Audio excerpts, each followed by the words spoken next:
Hello, folks. Good evening. Sorry, I am an avatar tonight because a little before the show, the webcam app that I use just wasn't giving me video. So rather than being a big blank rectangle, I'm going to use my avatar tonight.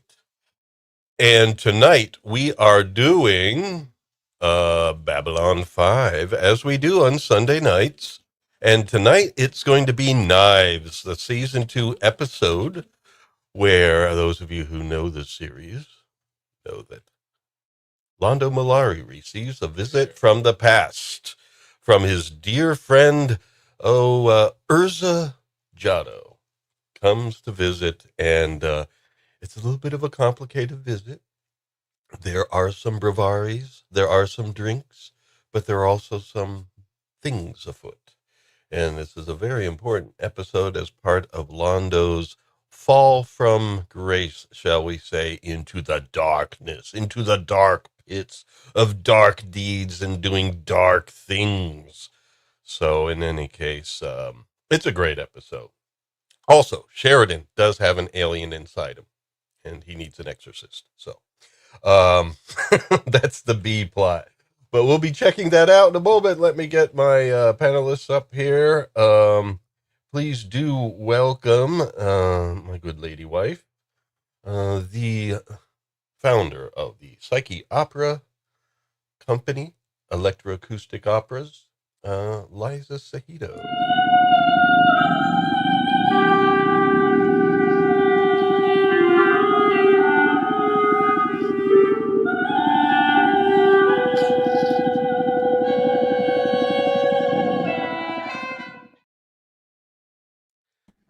Hello, lady. Hello, hello. Yes. Yes. How are you? Yes. Ready for this episode. This one is a good one, people. No, it's a great one. I wish I could say already, Yes. but that was a curveball. My webcam thing didn't work out. And as our next panelist can tell you, I was a little late with the link tonight. I was just like, oh man, I forgot to send the link. But Oops. It I happened. think I got it out an hour or two ago. So that's not bad. I mean, Brown's been known to do it like 5 minutes before the stream or something like that. I don't know. But in any case, please welcome from the realm. We do have this gentleman.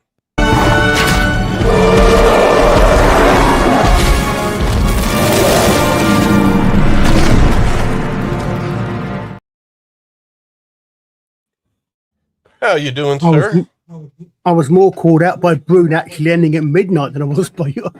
Yeah, every now and then Brown's just like, yeah, we're winding down. Yeah. Yeah, and I think the redirect didn't happen either, but that's all right. Our folks No, are I think savvy. it did. I It think did? it did. Yeah, I saw the Mr. Brown's Ardent Party avatar said he appear was on the top of the chat. redirected. Yeah. Oh, cool. Cool. Well, it didn't I- work for me because I was watching Brown here, and then it went to a countdown for something else. I think it was a Jill video, which is also great. But so yeah, it's YouTube. There's glitchies, but that's fine. Our folks know how to find us. Yeah, that's. I Awesome. think I would disagree with you on, or at least in part, on this being Londo's descent. I would say the opposite. When you look at the motivations, his motivations are actually he kind of risks taking something on board for the sake of a friendship, which could be used against him. Oh yeah, well there's an ascent in that way. He does he does right by his old friend, but I mean his overall story arc is one of a downfall. I mean, working with the shadows is not it's not going to get you into heaven anytime soon. I think this episode. I'm sorry, I don't know. Maybe I overdid it there, but you know what I mean. It's just like, I don't know. I mean, there's bad guys and stuff. I mean, right? I think this episode just highlights how committed to the dark path Mollari is. Yeah. Because if this guy a childhood friend who he trusts 100% couldn't turn him around to use the shadows, because right now we know that Refa doesn't have the power of the shadows. Mm. He could have well turned against the people who were turning against his friends and turning things upside down, and he didn't do that. He continued on the path. So I think this episode, above all things, shows that he is committed to this path for whatever reason. Yeah. I mean, I don't think at this point he knows what his motivations are. What does he really want? Later he figures it out the hard way, but he doesn't know what he really wants. He can't really answer Mr. Morden's question very well right now. And later Garibaldi put it right. It's like Londo's the type of guy that if he's on a wild stallion that's going out of control, he just grabs on tighter, you know.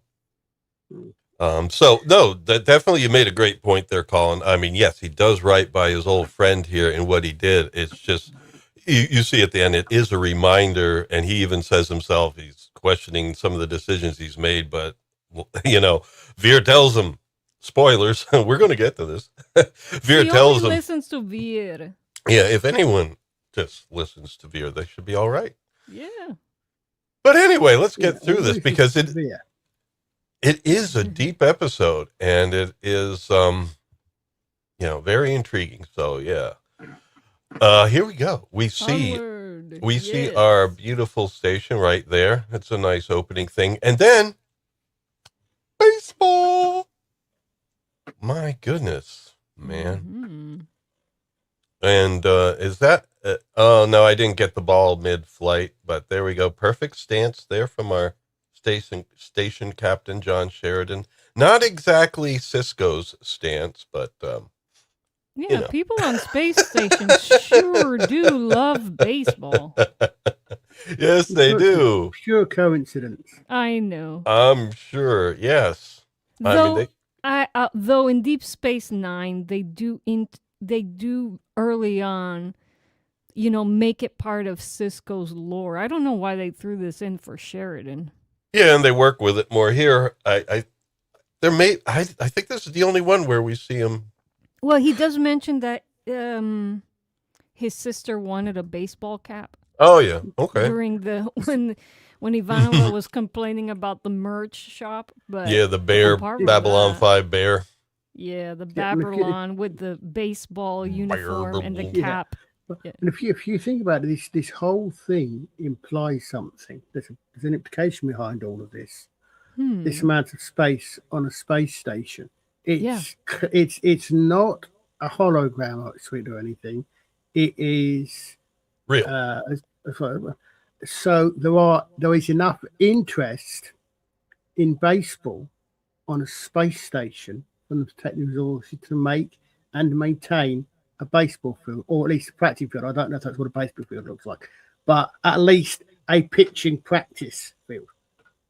And the fact that, as you said, that they've actually got a baseball capital.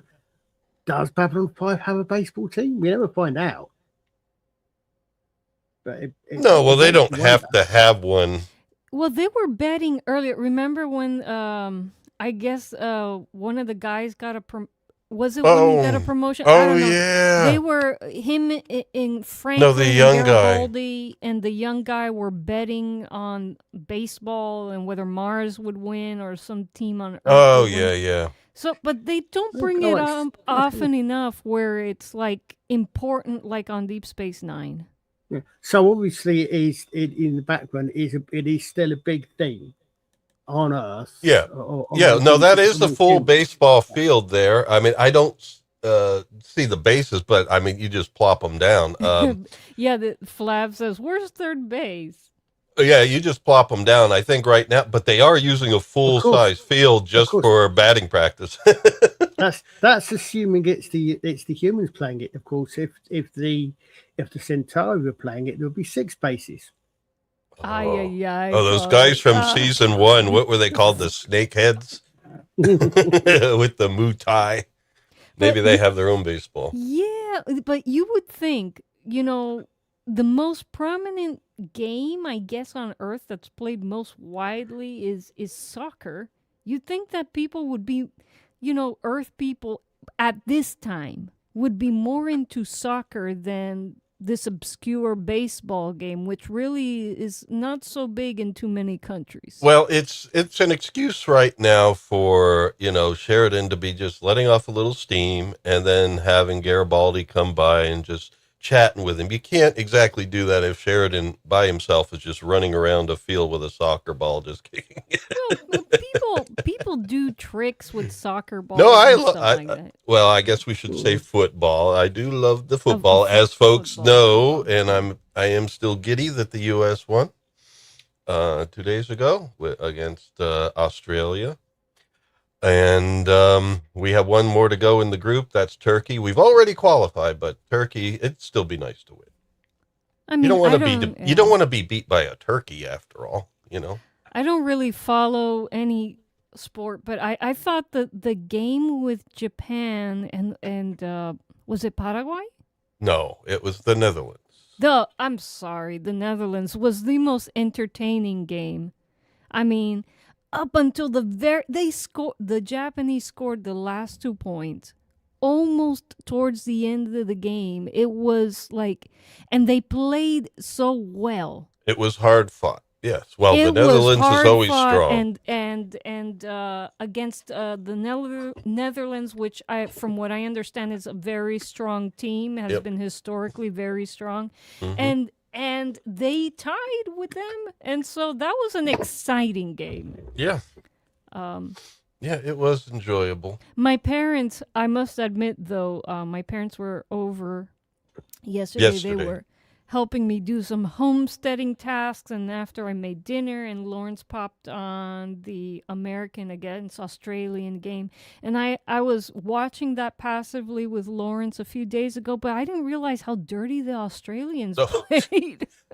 No offense to our Australian viewers, any of you out there. What's going on with the Australian team? Well, they weren't expecting the U.S. to be as strong because, well, the U.S. has a number of players that are playing on big teams. A lot of them are playing in the English Premier League. And they could have gotten so many more yellow cards.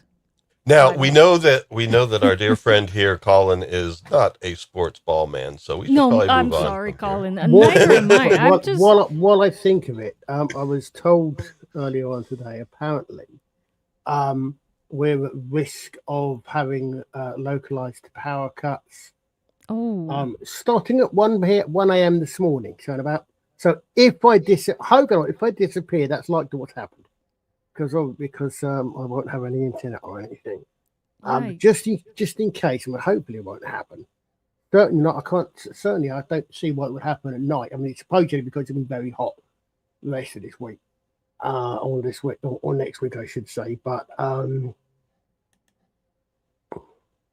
Yes, England is my second favorite team behind the U.S. But I do like to see good teams play in general. But yeah, let's move on because Well, anyway, Sheridan should be playing soccer, not baseball. look at that. Now you see that skyline there. That's tell you what, beautiful. that's one hell of a That is- field. Yes, what a hell of a Yeah. backdrop to a baseball game. That's beautiful, though. Can you imagine being in a place like that? Again, this is not holodeck like illusion stuff. He's in a big area Yeah. inside of a huge space station. Yeah, This a is rotating, basically a rotating station Only a cylinder. that's cylindrical, and so basically right now centrifugal force is what's keeping him on the ground, as everyone else. But looking at that, I would throw up though, because it would remind me that the place is spinning. Well, no, because Well, you no. don't know. You don't know because You don't. the whole thing is spinning. Yeah. But it reminds you that the place is spinning. You could see the tube. well, you at least don't have a stationary point of reference to make you feel like, I see yeah, what I'm really I see moving. what you mean. Yeah. Well, no, because the hole inside of the cylinder will be spinning at not at the same speed because that doesn't work, but it will be spinning together. So you won't actually notice it unless you sort of see out windows. You see the stars going past. You wouldn't notice you were spinning. It would be for me a more psychological thing. Is Yeah. I Well, know yeah. that I'm spinning this fast, and it's like Ugh, Yeah, no. yeah. This is true. Yeah, yeah, as you said, yeah. No. And Whereas so I would yeah. look at it. It's like, oh, that's pretty. Oh, I'm spinning. Ugh. And that's what would happen. Yeah, I mean, it's a reminder of that, exactly. Yeah, I mean, yeah. Yes, and we could see that Sheridan is still well endowed in the booty department. Aren't no, isn't that padding that you have to wear in baseball? No, they don't wear ass pads in baseball. They don't? It It looks like he's does- wearing pads. No. It does look like there's something in his padding or in his in a back pocket or something. Like you Right? mentioned, Nancy, yes. Colin's Yeah. right. He's It- wearing some type of padding. I mean, it might not be padding. It might, as I said, it looks like looks like it's some other that. Or I mean, it's not the clearest of pictures. Yeah, It the looks back almost pocket as if has a there's bulge. It something is in a his little. back pocket. Yeah. Yeah. Well, whatever it is, he certainly didn't buy those at Valsan because they're very low quality. No. Well, nobody knows Valsan outside of Miami lies. Oh, how But sad. Yeah, but in any case, baseball players, they wear those tight pants, so everything does look pronounced, and it's one of those things where it's like, it's hard to watch, man. Hey, DJ. Hey, DJ. Thanks for stopping by, man. DJ is nice people, and he plays nice. Yes, he does. So, we got a conversation here between Garibaldi and Sheridan, and I just summarized it here. Basically, Sheridan's been working with the League of Non-Aligned Worlds, and it's tough, and of course the Centauri and Narn War's going on. So he's stressed and he's relieving steam, and Garibaldi's been having to deal with what they call the triangle on Babylon 5. Now that at first I had a brain fart because I was like, oh no, this is the episode where he goes to grade 17. And it's like, no, it isn't. And so it's not that episode, but it's a Bermuda Triangle in space. yeah. Was he wearing one glove? Only one glove. Oh, we got a guest. A new guest popped in. You frequently do get a batting glove. I wonder where he was. welcome. Well, I don't know if the guest wants to be on cam or not, Oh, sorry. Just so I'm kidding. waiting. Yeah. Sorry, folks. Looks like he was setting things up, and You on. can check the private chat to see when he wants to come on. Okay. All righty. So well, I guess Garibaldi's going to do some batting or something because there is a batting glove, and although I think you can wear two, I don't know. I didn't do baseball since I was like single digit in age, so I don't remember. I know they do have batting gloves and stuff, but I will be fair and say that you quite often you have archers or only have, but either have one glove or will have differing gloves, because your hand that holds the bow, you may well have a glove on to protect your wrist from the string, and you may have a you may have an archer's glove. Your bowstring glove may only have two or three short finger things rather than having four fingers. Colin, is baseball a thing in the UK, or is that just here? We know about it. We know about it. You stole it from us, and we used to call it rounders, I believe, played by women and girls. Okay. But from what I remember, they are very similar games. Okay. Similar idea. Throw a ball at a very similar shape bat, hit the ball. When the ball's in space, you run round. And I think it's called rounders because you run round the pitch, I think. But as I say, rounders in my completely non-sports ball brain, rounders tends to be something that the girls played at school. The same as we've got netball. Is very similar to basketball, except netball in England. Netball isn't played by 7'5" Ethiopians. Oh, which it appears to be in America. Oh, Well, Oh, in grade goodness. school, I don't know. I know that softball was something that young kids played. And later it's like there were leagues for girls and women into college and stuff, but I don't know. Do we have women's baseball team? I don't Women's follow what?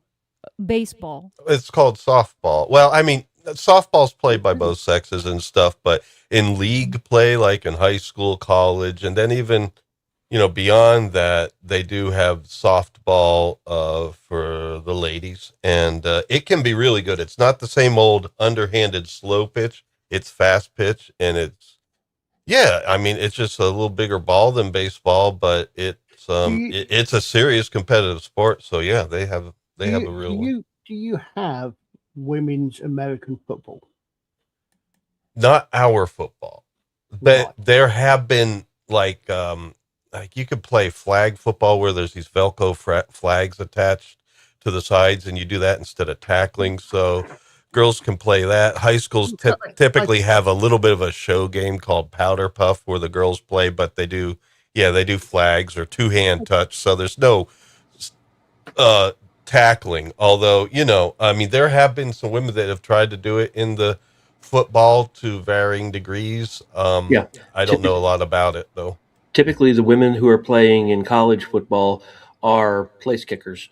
They're the ones who are basically, I mean, they're literally the ones who are just the ones who sit back. It's illegal to hit them in any way unless they deliberately involve themselves in the play of a return. So, a girl doing a punt or a girl kicking a field goal, it's not unheard of. There is at least one female referee in the NFL right now. Yeah, well, I've seen it's plenty of female referees in the World Cup now. almost just the difference between men and women when it comes to rough, violent, physical sports. Yeah. Well, I mean, yeah. One thing I do love about American football, I know you guys aren't keen on it, is that it's the strategy behind it. Every play is like a chess match. Every player on that field has something to do with the play. Whether you're trying to get to the quarterback, trying to keep people from getting to the quarterback, whether you're acting as a decoy, whether you're the one who's the target of the ball, everyone plays a role in every play. And that's just something you don't see in almost any other sport. Mm-hmm. Yeah, the reason I ask is I know we have that over here. I think we have women's rugby team, which would be the equivalent. Yeah. Rugby's rough and tumble. Yeah. No padding. Yeah, but as I said, I mean, because I mean, we have women's football. I don't have women's World Cup football. Don't you? You've got I don't know if you're more famous. I forgot the lady's name. I did know it of the. Isn't she's very big in the American football, the American soccer? Oh yeah, her. Football.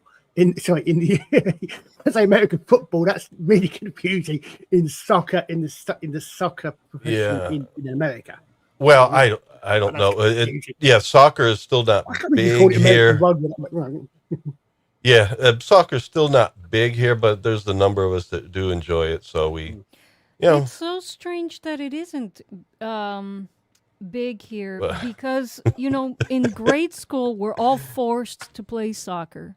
Yep. In middle school, there, and outside, a very popular extracurricular activity is soccer.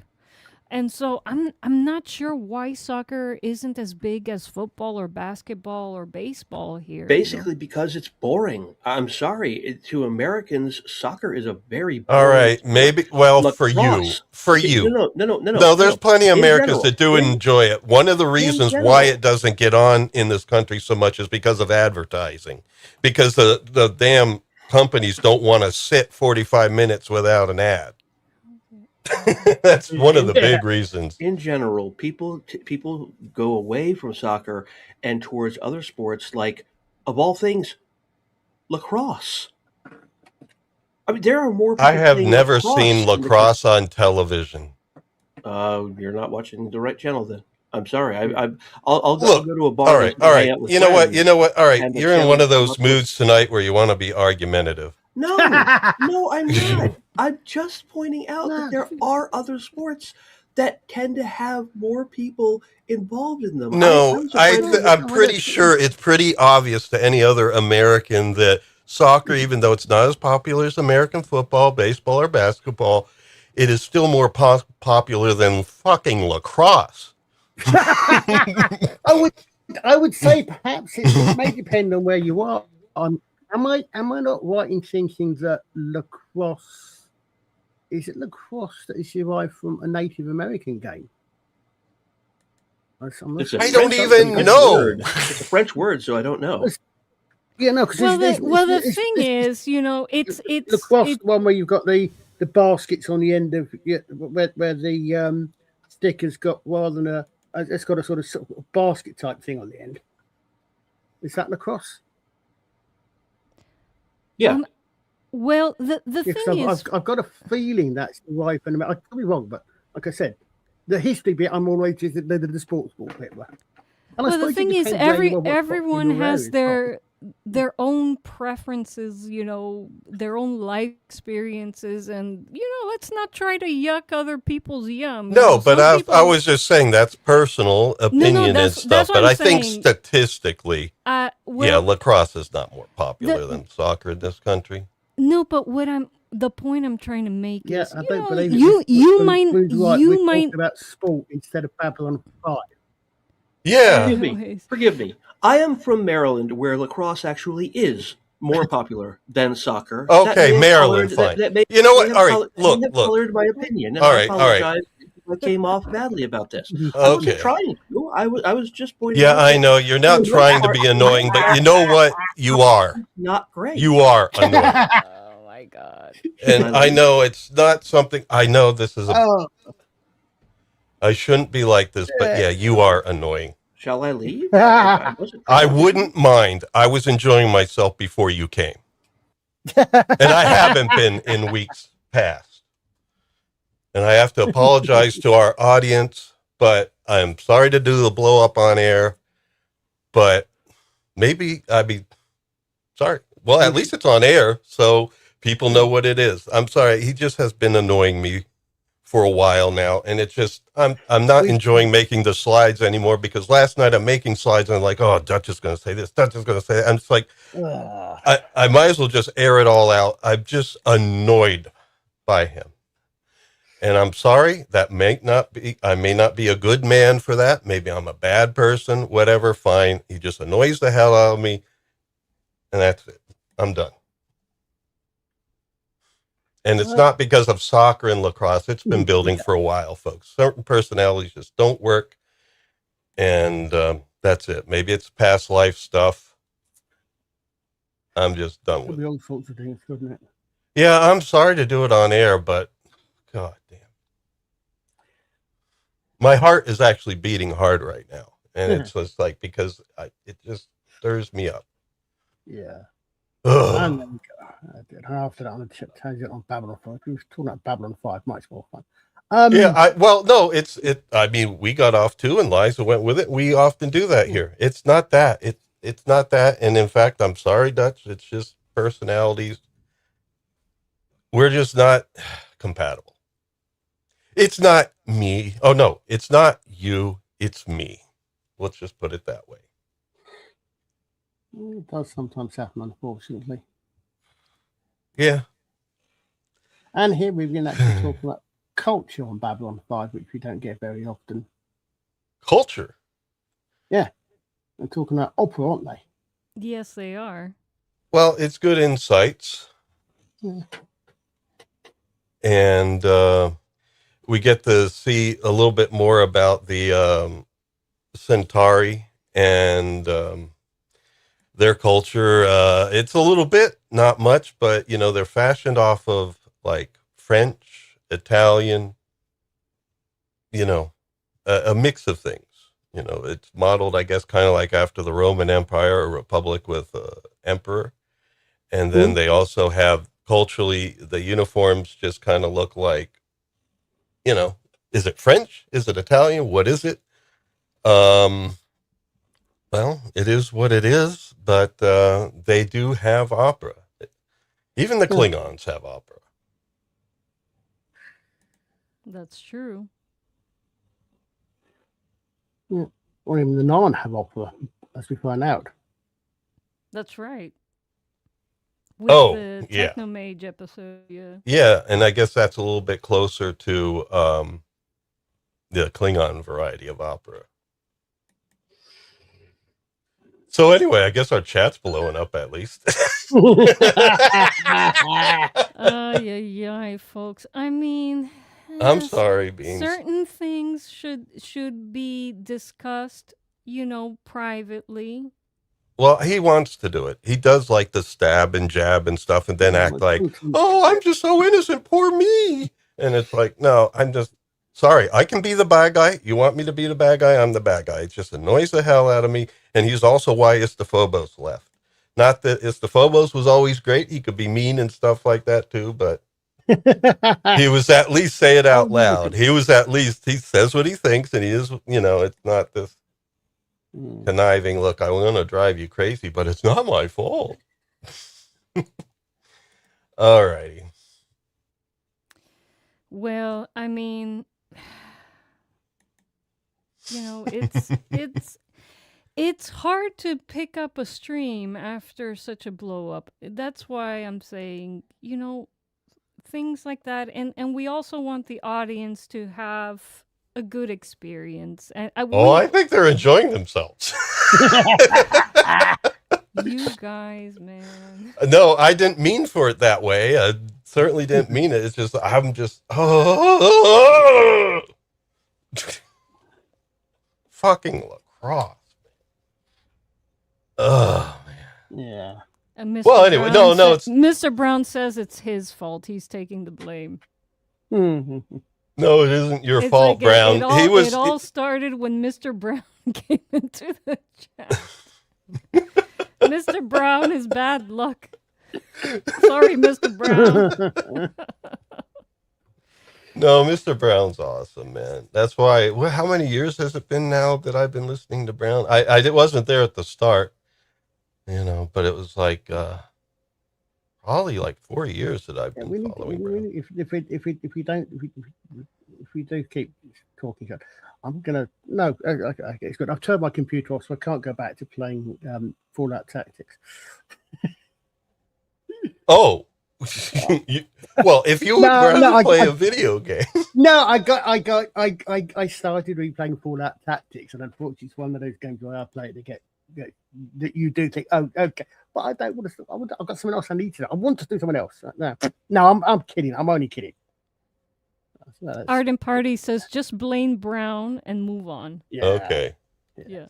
Brown's offered to take the 6 years this December, Brown says, wow, good grief. I'm not sure I've been listening quite that long, but I've been for a while. Yeah. That's what I'm also going to do. I'm going to get rid of the earworms group and just like communicate with people in email and stuff. And I just well, yeah, you only just joined the group. You're more of an email guy yourself. Yeah. Okay. So anyway, I don't know that we need to know the names of the operas and the opera singers, but basically they're talking about opera and, debates can happen. And the thing is, Londo has his favorite operas and Veer has his. And so this will be the Londo opera. Milagrosavissima, ti vai magri soledad, ti maya daravissima. Aia vita, l'estero vigri.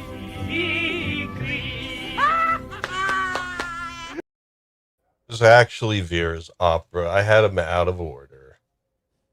Londo sings first, and then Veer sings. Cora, tiano, mi torva carpa andare, mestotan duel.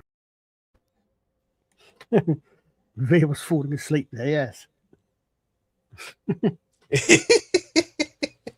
Yeah, Veer was like, yeah, but mine even got Christopher Frank with the score to come in. Yeah. So, yeah, Veer won that one as far as opera is concerned. And he explains why. And, yeah, I don't think we need to act this one out. I don't think we need to act out scenes, to be honest with you. But Londo does get attacked. It's good to have the subtitles, though, because then we can see about this attack and stuff like this. Isn't it fitting for you to die with a song on your lips, Mollari? And so, oh my goodness, he's not going to off a regular member of the cast here, are we? Ba-da-dum! Well, people have to wait through a commercial. And then after a commercial, we'll find out. What is this? Ask Grok Brown.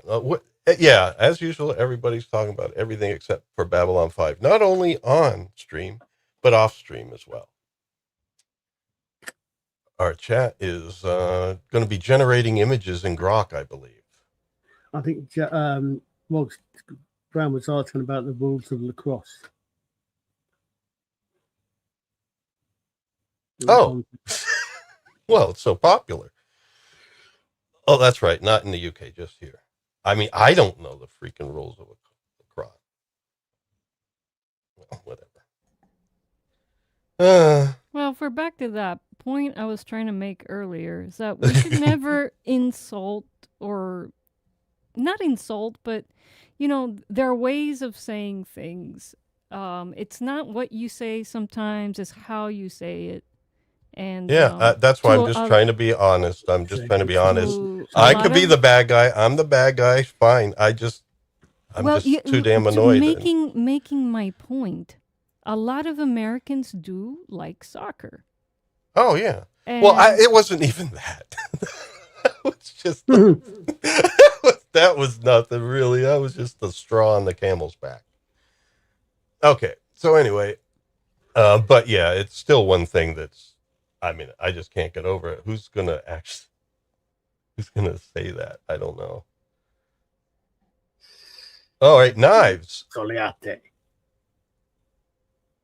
That's the name of this episode. So intermixed with some of these credits here, we do have the scene going forward. But this is a clue right here. He calls him Paso Leate. I thought it was Learte, but it's Leati. Paso Leate. And that's where the clue comes in. Oh my God. This is my old friend Urza. Londo, Urza, Londo. Sorry for the burp there too, people. I'm all sorts of fouled up tonight. I have a question though. I do have one question here. Is this before or after he joins the Tok'ra? He joins what? Sorry, Carmen Aganziano had a recurring role on Stargate SG-1.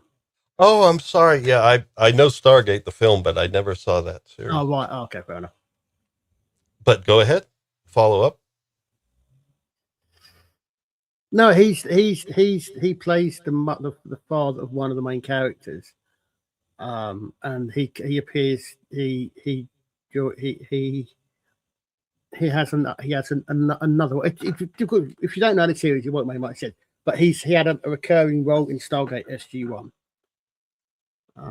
when he joined another alien group. Yeah, exactly. Sam Carter's dad. Yeah. Well, that's cool. I mean, you could tell he's a good actor. It's not easy to just put on that. That's why Peter Jurassic, and Stephen First, it's not easy to put on Centauri headgear and then be taken seriously. You got to really act to do that. And this guy's great. He did a great job with this role. So that would be cool. Yeah. Sometime I need to check out SG-1. I just haven't yet. And okay, they're basically reuniting here, and it's like, hey, what are you doing? What's going on, man? That would have been cool if they would have said it like that. Hey, what are you doing? What's going on, man? I don't know. I've just been centauring. Have you been centauring too? But anyway, yeah, they're old friends, and then the audience and Veer get introduced to them. And Veer's like, oh, that's cool. I didn't know you had friends. Cool. This is Urza Jaddo. DDO. Oh, William Forward does make an appearance on screen in this episode as Refa. Yeah. Also known as Lord Refa, Centauri drug dealer. Excuse me. He's a vocator. Now, I don't know exactly what that title means, but he is a titled Centauri.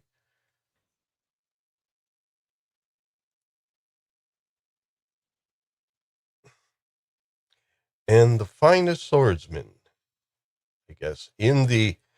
We're getting all sorts of culture here, aren't we? The Coro Predo.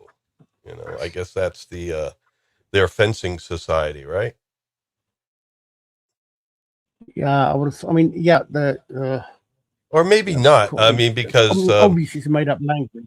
Yeah, because obviously, also later Londo does say that he could never best Urza with Cortari, which is their swords. So it may not have been. It may not have been like their sword society, but it's like, I don't know. They're tossing out like terms here, so you know it gives you a sense of culture and establishment here. And then Veer does his wave, although this is a more polite wave. Ah, right, okay. The Vocator in Babylon 5 is an office within the Centauri Republic Populum. This is from Babylon 5 fandom. Serving as the voice of the noble houses. It is a significant role within the Centauri society, reflecting the power and influence of the Vocator within the broader context of the Babylon 5 universe. The Vocator's influence extends beyond his office, as it is a respected figure in the Centauri Republic, often associated with the Centauri war heroes and the legacy. I want to look up into your lifeless eyes and wave like this. Can you and your associates arrange that for me, Mr. Morton? It's a different wave than that. Mm-hmm. But that's another Veer wave. But thanks for the facts there. So that's cool. So I guess the fandom had to kind of fill that in. Or is it something from the books, maybe? I know you've read some of the books. No, I haven't come across it before. The only image on there is Urza, so I suspect it only ever turned up in this one, and someone actually sort of filled in some background, probably. Oh, was that from Ardent? I thought you were looking it up, man. Is that from Ardent? No, I was. I was looking up. I was looking at the Babylon. Oh, so was Ardent. Oh, man. Oh, okay. Yeah, there we go. Yes, we got a lot of folks on the task there. But anyway, you know, Londo wants to have some Bravari with him, but he says, all right, yeah, I'll have some Bravari with you, but I got to take care of some business first. Plus the script says there's a few more scenes before we can do that. And then, you know, Londo's like, all right, good. I look forward to it. So there we go. And then we see a dark place with a flashlight. And this will be John Sheridan exploring this level 17. No, not level 17. What level 17 comes later. This is just gray sector. Yeah. You know, it's gray. It's not, it's kind of like in the in-between zone. It's neither white nor black. It's kind of gray. It's, you don't know. He's there exploring with a flashlight because Garibaldi mentioned it. And I guess Sheridan just is curious. He wants to see what's going on. What are all these strange events going on in Gray Sector? And then he finds this dead guy here. And we're going to find out later, you know. Well, we find out, later in this episode, this is a Markab. And then we find out a little more about the Markab in a later episode, too. Hey, are you all right? He doesn't look all right, but I guess when you turn around, you can see, ugh. I don't think we need so much gore on screen.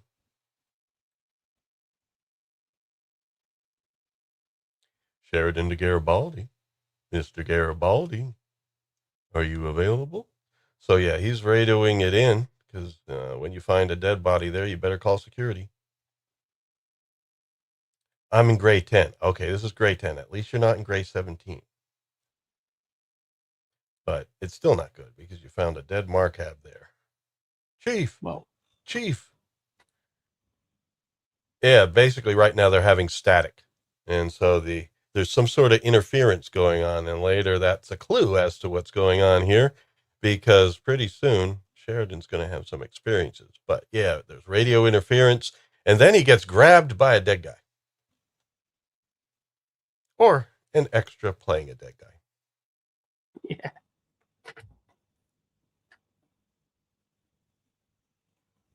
Captain, are you all right?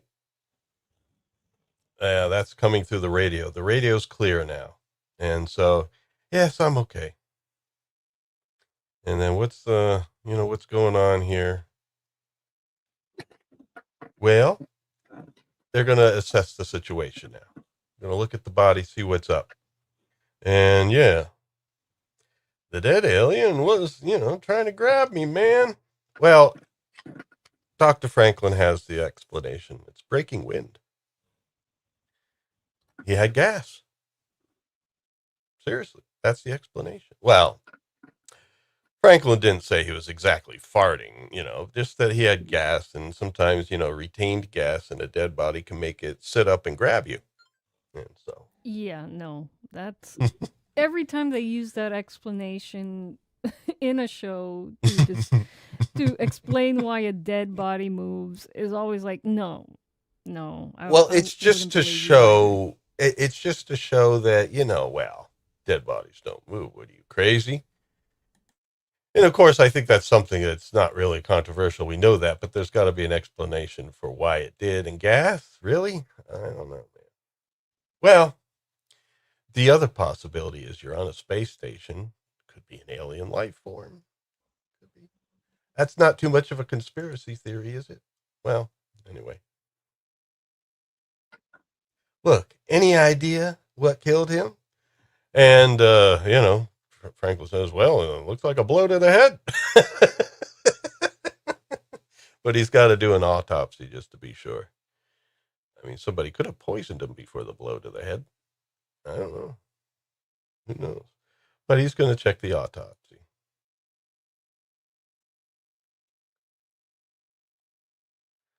All right. Can you identify him?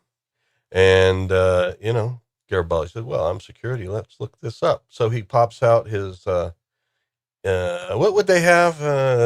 PDAs? Yeah. Something like that. I think all identity cards, certainly. Yeah, well, no, he's looking up on some device and he's trying to pronounce it, but he couldn't. And Franklin saves the day because Franklin is a cultured man. He's a man of the galaxy. Cheyoshne. Sounds Russian. Yeah, it sounds Russian. Gesundheit.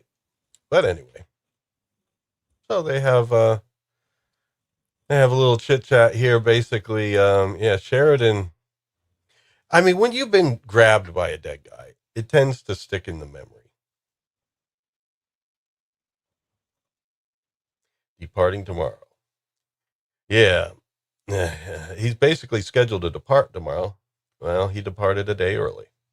And he's from the Markab sector. Being a Markab, that makes sense. And they're thinking, well, maybe he got something along the way. Uh-oh. It was mentioned that he did pass by Sector 14. Now, that's something that later is going to be important. But then, Garibaldi, you seem to have a splotch on your head. Or somebody's really playing with the filters. That looks kind of like Adobe Premiere. I don't know. But anyway, Sheridan, seeing you like that, Garibaldi gives me a headache.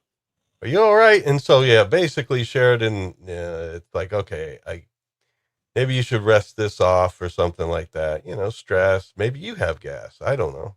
It's, all sorts of stuff. Could be the possibility, but when you have problems, you don't want to necessarily talk about it. So Sheridan's not going to explain exactly what happened to him right now in seeing Garibaldi's head warp or anything like that. But those are things you should report to the doctor. Yes. To be honest with you, yeah, maybe. I mean, this always happens in sci-fi shows, an officer, is experiencing something weird, and the doctor asks them, "Are you okay? You feeling all right after this ordeal?" And they're always like, "Nah, Well, it's Garibaldi I'll that's just talking get back with to him. work." It's Garibaldi that's talking with him. Franklin isn't there. So, with Garibaldi, I guess he feels more socially pressured to be like, let's just not mention this. And, because, you're a leader. You don't want to look bad. You don't want to look like you have issues. But when you have issues, I guess it is better to be honest about them, because otherwise people will think it's something worse than what it probably is. There's. Well, you don't want to I'd compromise like to know why he keeps the station or anything. Go ahead, Colin. I would like to know though why Londo keeps his wife being in a washing machine. Well, it's a circular safe, I think, and he wants to keep his breviary safe. He wants to keep his breviary safe because it's really, I guess it's priceless. It's probably a very good vintage or one of those things, or a single malt. I don't know, but something very valuable. It's top shelf stuff. Yeah. So we have a discussion here with Veer about Urza and a little bit of their background. Not too much, but he's known them since they were children, and he's always been. He's like Londo in a way. We'll find out they do have some differences. So they have grown apart over the years, but he was like Londo in the past, serving the Centauri Republic. Nothing was more important than that, and he is, until he has a conversation coming up, he is what Londo would consider to be a patriot, like he's looking out for the best interests of the Republic. And really for the audience, they would come away after this upcoming conversation that really they're both patriots. In a way, it's just they're patriotic about different aspects, I guess, of the Centauri Republic. Because patriotism is kind of looking back to something about your country, or in this case, planet, that is fundamental, that is important to you and to the country. But there could be differences about what among some of those principles that you consider to be traditions of the country that are the more fundamental for you, as in your patriotism. And I guess that's really what the difference is coming up. But yeah, Veer's just kind of like asking questions about here. He's happy to see, why do you call you Pasaleati? And it's like, well, it's because in the fighting with the Qatari, he said, I fought like a crazed Leati. Now, we don't get a clue as to what a Leati is. But it's apparently some, It's a ferocious animal that looks yeah, like a probably. cat. Well, That's remember, how I imagine it. the ancient Egyptian pharaoh Namer was named after. Yeah, he was named after an angry catfish. An angry catfish, so tough. Apparently, some of the catfish in the Nile do have electrical tendencies like eels. Ooh, okay. Yeah. Those are serious catfish then. Yeah, and that's part of it. It's not necessarily that they're angry. They're just electrified. But, one would say, hey, you shocked me. You must be angry. I mean, do they ever show us a Vulcan Sealat Ardent Party? I don't remember one in the show. There's one in the animated series. Oh, there's an episode. I don't remember the animated series. I only know it because I started rewatching the animated series several years ago now, and one of the early episodes is spot flashback, I think, to when he's a kid, and that's when we find that we see it's where we see a sellout.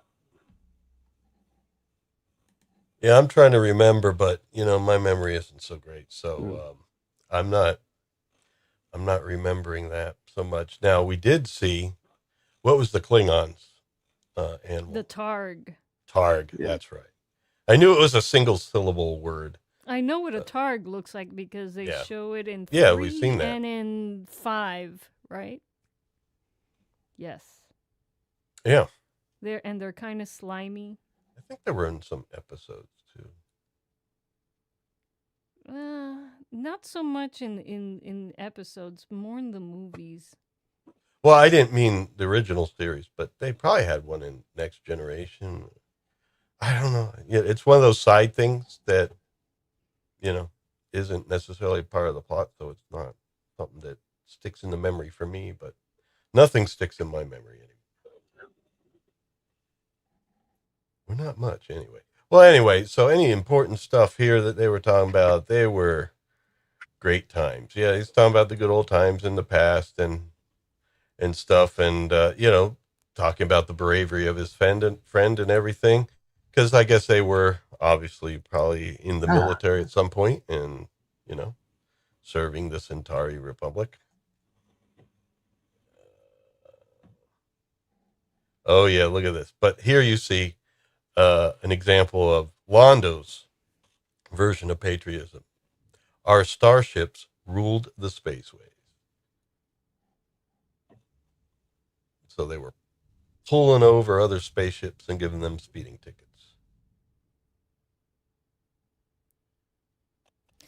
I hear cats outside. Hold on just a moment. Yeah, I also hear thunder rumbling. Yeah, let me see what's going on. I will be right back. Fair warning to our audience. Thunder rumbling sometimes leads to at least power flickers. And if that happens, that means Liza and I will be gone, and you'd have Colin here by himself for who knows how long. Unless I get a power cut, in which case that's it. Yeah, no, it's just more likely in North Florida when there's a thunderstorm, because Florida tends to be rather flat, and the lightning hits things, and a lot of those things tend to be utility poles, and so because they are pretty much lightning rods. Well, they're made of wood, but they got cables on them, so that doesn't help.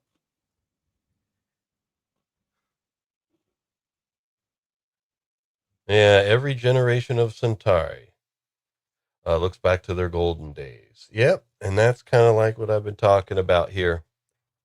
There's different golden days, like the golden days for Veer. I don't know if he has any golden days. I think he's looking for a golden day. He just wanted a job, He wanted a job. Maybe a woman that could love me, that sort of thing. But obviously we know that Londo has visions of going back to the old days of the Republic where they ruled the spaceways. And there you see, then that's where they're really they're really emphasizing that. That, Veer, you have the Earthers call a negative personality, because he's like, I'm not into all that, ruling the spaceways stuff. But you're being negative, Veer. Yeah. Yeah, there you see. I mean, I've come here for an argument. This is just meaningless contradiction. No, it's not. I'm sorry, this is a 5-minute argument or That was a classic sketch, man. Okay, Urza will be pleased. All right, now anyway, in the old days, what was that? Yeah, the light bulb thing. How many Centaurs did it take to change a light bulb? Only one, but in the old days, 1,000 servants would jump to You change 1,000 light bulbs at our slightest whim. Awesome. Great memory there, Colin. Yeah, it's like Rivari, was his drinking was legendary, but you know what? That typically does reduce with age. Body can't take it anymore. Enter, and then we get our man of the hour, Urza Jaddo. And I'm going to just kind of like summarize some important things here because, at first it's just like enjoyable pleasantries and everything like that. But I love the mannerisms. It's almost like Jurassic and Veer laid out the path for how to play a Centauri. And so I see him doing like with his hands, the way he's talking with his hands and everything. He's like, he's using the mannerisms of like Veer, like, continuing the way a Centauri would act and the way they talk with their hands. And Shadow translates as impressive cravat. I believe you call it an ascot. Would you not? Is that what you call the cravat around his neck? Do you call it an ascot in American fashion? It could be, but I don't know personally. And ascot, what are you referring to again, just to be sure? He's got what I would call a cravat around it. He's a very, very, very wide tie. It's basically a long strip of material wrapped around his neck. But unlike a tie, which is quite narrow. Yeah, I'm not. I just know ties and bow ties. Oh. Although in the 70s, those ties could get kind of wide. I believe the cravat was actually invented by somewhere in Eastern Europe by some mercenaries from Bulgaria or somewhere in the Balkans or somewhere. Yeah. That could be. That could be. Yes. Liza, have you heard of a cravat or ascot? I have not. Yeah, apparel, like a wide sort of tie thing that you tie around your neck. Well, I mean, it's fashion well before my time, so I don't know anything about it. By the way, the cat sounds, Joser and the neighbor Siamese cat. That Siamese cat is trying to steal territory here. Oh no, we have another invading Siamese. Yeah. Originating in 17th. I was right. Originating in 17th Croatian militia. According to the images I've got up, the American version for that is an ascot. Similar to what you sometimes see men wearing a wedding suit or something, where they've got the wide sort of tie thing. But Arden Party says cravat is a French word for tie. No? Yeah, it comes from the 17th century Croatians originally. But yeah, I'm not sure if it's cravat or cravat is actually a Croatian word, to be fair. I've heard the word cravat before, but I forget what it refers to. Other than a tie, I think it referred to something else. But it's vocabulary night here on Earworms, and you gotta read this by Mike. Me and Liza are talking about forming a punk cigar box group called Londo Mollari Rejects. Lawrence with a safety pin through his nose and Mollari hair will be a huge turn on with the female punkettes. Well, I don't think Liza would be happy with that. Apparently. Yeah, Mike, I wouldn't be happy with that. She's happy with the fact that most females just kind of what? They don't notice that I exist. So what? That's not true either. Gosh. Well, I'm getting to that age where I'm a fine Rivari. Yeah, we're all getting to that age where we're fine Rivari. Me, I'm not so uppity. I'm more like homemade moonshine. Yeah. Yeah. Yeah. So that's where I'm at age-wise. Look at this. Is I'm trying to work out what that is. Is that like a It looks almost like wind chimes, but indoor wind chime. Perhaps. I don't know, but this is Sheridan's pad because he's taking a nap.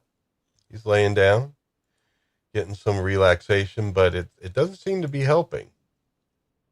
And I think we've all had these kind of mornings where we've woken up, kind of groggy, but something doesn't feel right, and then you look over and you see that. Wow.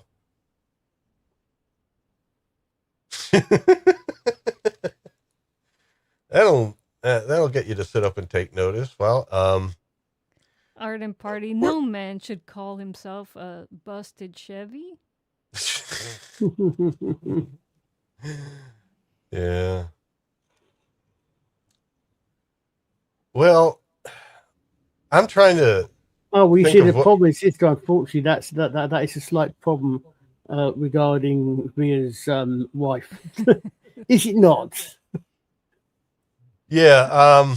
It's hard to really find the right words to say here. It's just something that's like, yeah. Oh, and then it's enough to make him fire off his PPG, and then that's what he sees there, and he sees that he shot it, and He shot a special effect. Well, 1990 special effect. I think it's the wind chimes that he shot. But in any case, we then see Garibaldi come in because I guess they have some sort of alarm to security. When a PPG goes off, they know. And Garibaldi's like, hold on. Don't shoot. And Captain's like aiming at him, but he's like, hold on, wait a minute. Are both Sheridan and Garibaldi lefties?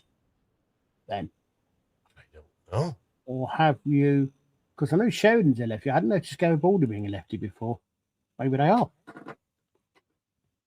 Unless you flip the image.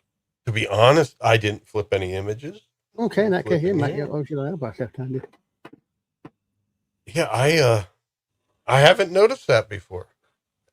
And the girl behind the security officer behind him, I'm quite sure she's left-handed or right-handed. I can't tell. Well, she's cupping it, which is, as we heard before, a no. No human being should do that. And then, well, if it's got no recoil, I suppose. If it's got no recoil, you probably don't need to. You might need to just have it. No, I just remember, like, now and then someone telling us on the stream that you should not cup it, and probably maybe not, but whatever. Well, the weird thing is that's the stance that I was always taught to use a pistol in, but no matter. Yeah, but anyway, whatever the usage case is, they come in and it's like, what's going on? And it's like, well, I saw this here, and well, he says it right here. We got to look it up. The name here, it's a Grylor. I remember reading that there because I even forgot what it is because you never hear of it again in the series. It attacked me. It was a Grylor. And, he's seen them on, there it is, Grylor. Grylor. I wonder if, we've learned a lot of things in this episode. Laotis, Grylors. But anyway, this Grylor is, he's seen them before. It's from his past. So that'll be a clue as to what's really happening with them. He's seen them before, and one had attacked them, before in some place, and probably elicited great fear. Mike somehow associates Garibaldi with musical saws. Why, though, Mike? I don't know. It's a good name for a musical instrument. Garibaldi. A Garibaldi? Yeah. Well, as an instrument, oh my goodness, the Garibaldi RX-7 with serrated blade, or I don't know. No, a musical saw, you don't want it to be that sharp. Oh well, you wouldn't be bowing the serrate. I guess the serrated part anyway. Can't bow that. You probably don't want it too serrated, just in case it flips and catches your leg. Yeah, But well, the number of teeth does matter when it comes to tone. Of course they have. You know that. Yeah, I learned that from my friend Albert, who's an expert, yes, Albert. musical saw expert. Yes. Yeah, Mike knows Albert too. We had him on Earworms once. Shout out to presenting. you, Albert, if you're. In fact, watching us we or maintained in that replay video land. as our closing. Yeah. He turned me on to Douche. Olivier Douche. Yeah, Yes. That was Albert's fault. it happened. But anyway, Garibaldi's thing is like, yeah, he's had experiences like that, but that was after, being fairly drunk. And so that's not the situation here. But, it happens to anybody, get stressed, stuff like that. And yelling back and forth. People get irritated when they seem to indicate that maybe they're going crazy. But when you're seeing experiences like that, it's mostly because inside, something's wrong. Maybe I'm going crazy, but don't call me crazy. That sort of stuff.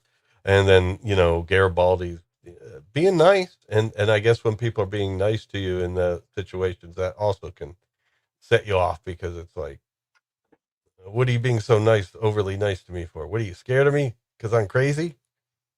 Yeah, actually. That's possible.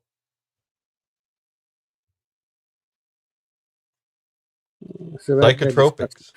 Yeah, psychotropics. That's what the Marcab used. This guy was a Marcab, and that's one thing they didn't think about as another possibility, which is not the actual case. But this Marcab, he might have killed himself because he was doing some sort of ecstatic ritual, where they, kind of like voodoo rituals where they get into the trance and they're moving around and everything. Maybe that was how he hit his head against the bulkhead, because it's like, usually people don't commit suicide by hitting their head on something hard. No. But I don't know. Is it a quick death? But anyway, it's like, it's weird. So, he died from the bulkhead injury to the head, but it wasn't done by, they can't find anything that caused it other than him hitting himself on the head. So, but he's saying here that those rituals that the Marcab do, where maybe they could get into some ecstatic state where they might hit themselves on something, is usually involving psychotropics. But that's another thing. What if it's a psychotropic substance that Sheridan took in from a Marcab who is going ecstatic in Gray 10? No, that's the other argument, is like, this guy's probably not doing a religious ritual in Gray 10, be with other Marcabs or something. But anyway, so it's a mystery. We got ourselves a good old Garibaldi mystery. And, his fellow security officers, a little bit like, I don't know. They didn't want to have to pay Zach to come in for this episode because... well, Mr. notice Zach, how... Yeah. I mean, notice how this is 1990s and no one of us is making a single comment about the security officer. We're just accepting it. Oh, diversity, yeah. It's just perfectly normal in the 90s. Yeah, perfectly normal diversity. Female security officer, fine. And then we have over here, the two are, after a few glasses of Bravari, starting to get to the important parts of the conversation. The kind of ones that you want to actually have done some drinking for. And what about you? Are you still married to, what's her name? Marilia or Marilia, something like that. Still married to her, and he is in fact still married to her, and she's like, his family is very important to him. We'll just say that way. And it's probably the best thing, in his life. He's come to appreciate that. Over time, it just matters more and more to you, the people that, you're with and that you love, your family. It means more as you get older. At least for Urza there. But The question I asked earlier is what's the question? what's the toke with Sam Carter's dad doing on Babylon 5? But unfortunately, we've now given Lawrence the task of watching 10 years of 10 years of Stargate SG-1. Oh shit! I hadn't told it was 10 years. Oops. SG-1. That is that theme taken from Logan's Run, the TV episode. Just took out the siren. Yeah. Yes. Actually. Yeah. We discovered that with the Phobos. Yeah. Yes. So anyway, here. And it ended as all love does. Well, that's the thing. Mollari has not had the same experiences. You know, he's had love, just that dancer more recently. I think there was the early dancer that he married and then regretted. Or in his family made him break up, but he didn't like her voice afterwards. The morning after voice thing. She wasn't played by Fabiano Udenio, so I can't blame him. No, I can't blame him. Adira was, so I can't blame him. Adira, yes. Adira. We didn't actually do that episode, Adira, did we? We touched on it. But no, it's a good episode. Born for the Purple. Yeah. But it was cool, but that was his love, but she had to leave because, you know, now that she was a free woman, she needed to explore life, and, you know, things were a little bit too hot, you know. Another storyline you probably couldn't make today. Really? Being a slave and... Yeah. Well, I don't know. It is sci-fi, so that one might not be a big problem. Well, sci-fi is the place where everyone went to talk about real issues on Earth without pointing to the people on Earth, so the conversations could be had openly. Yeah, I think, I mean, a lot of things can't be done today because people aren't willing to have civil, open conversations. That's the problem. Well, that's the problem. Things pile up and then you explode. They're too willing, but certain things, certain people are too willing to deliberately build up, manufacture and collect grievances. What's happening today? Colin, I think that the divide and conquer agenda is on hardcore, being pushed by societies and organizations we don't know about and can't track. Because growing up, you know, in the 80s and 90s, you know,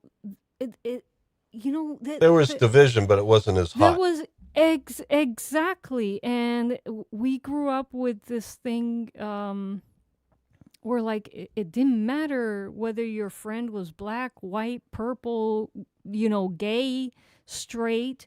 It was more about differing ideas, you know.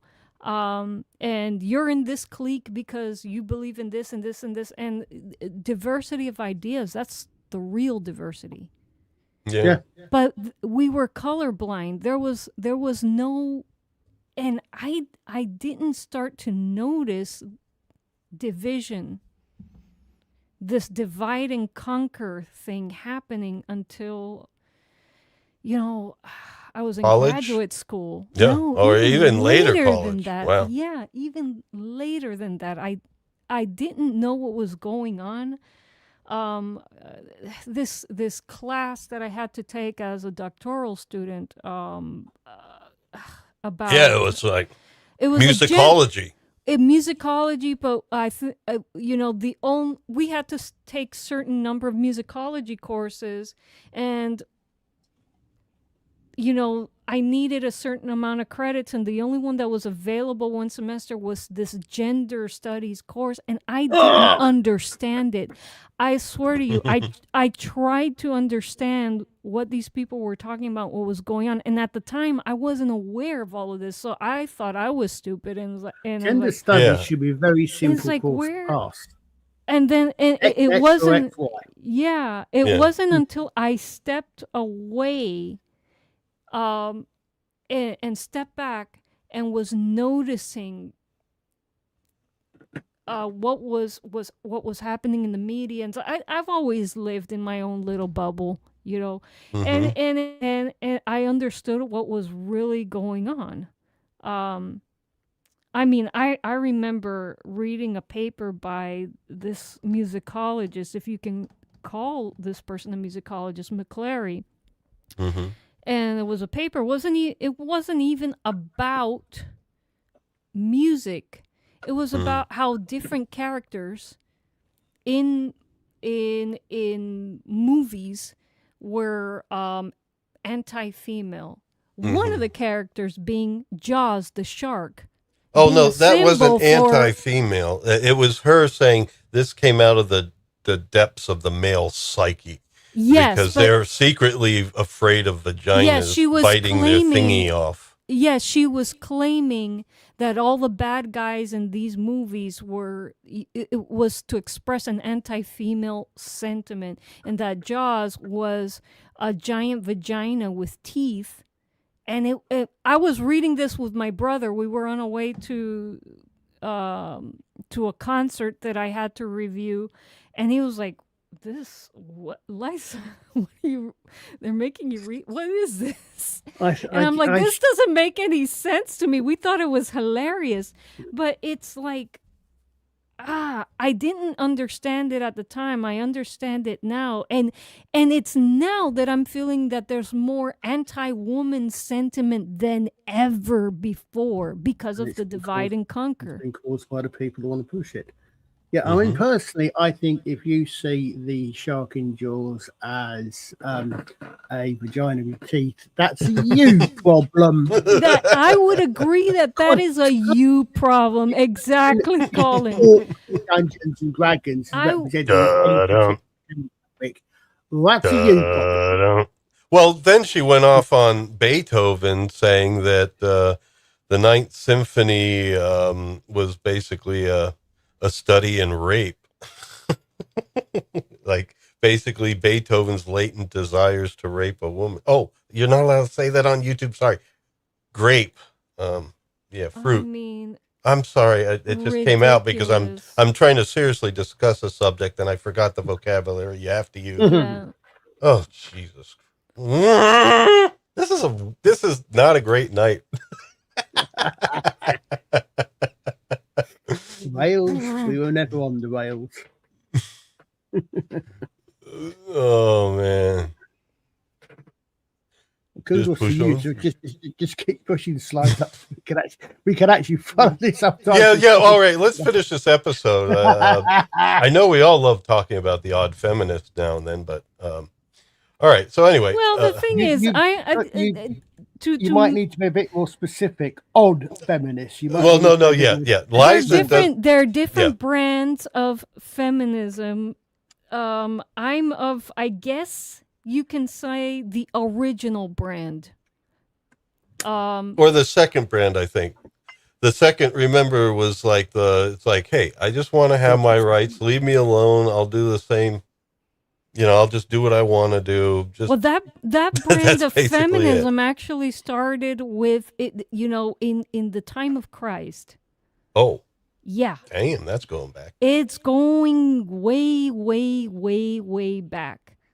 And so, but egalitarianism, mutual respect, that type of feminism. Yeah. But this I don't know if was Madonna third wave. Is that what? She's third wave. Yeah, with the traffic cone, golden traffic cone bra thing. Yeah. Yeah. Yeah. No. The third wave feminism is about using sexuality to dominate because it's our turn now. Like Jakar said, it's our time now. And now, you know, they're just subdividing movements, and the divide and conquer agenda is really, really hardcore on. And so that's that's why I tend to stay away from political conversations, because I may find myself getting into trouble with everyone. Yeah. But because it's nowadays, people, it's hard to have civil conversations about such things, you know. No, and I understand people getting passionate. I definitely get it, because it's designed to make you. It's designed to make you upset. Yeah, and yeah. And obviously I'm not above it all. I fall victim to my passions as well. This is a great face. And he has a nice lower set there. All right. But in any case, here's what he's upset about, because he's a patriot in the sense of, and I kind of agree with him here. One thing Londo doesn't see is, because he's being accused of being a traitor here, Jaddo is. Yeah.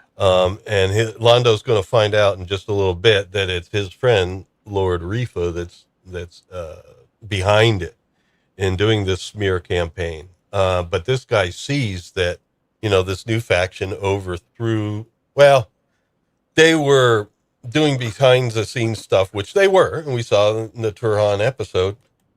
They were doing behind the scenes stuff to kind of like discredit him, even though he was in the process of dying. They wanted to make sure they took advantage of that to kind of like change things and go back to being like imperial and conquering and all that sort of stuff.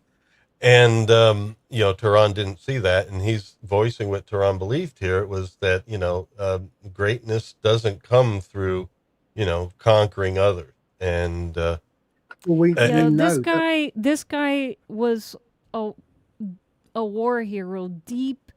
He does tell Londo he's seen a lot of horrible things in war. And I guess Londo didn't have the same experience as him.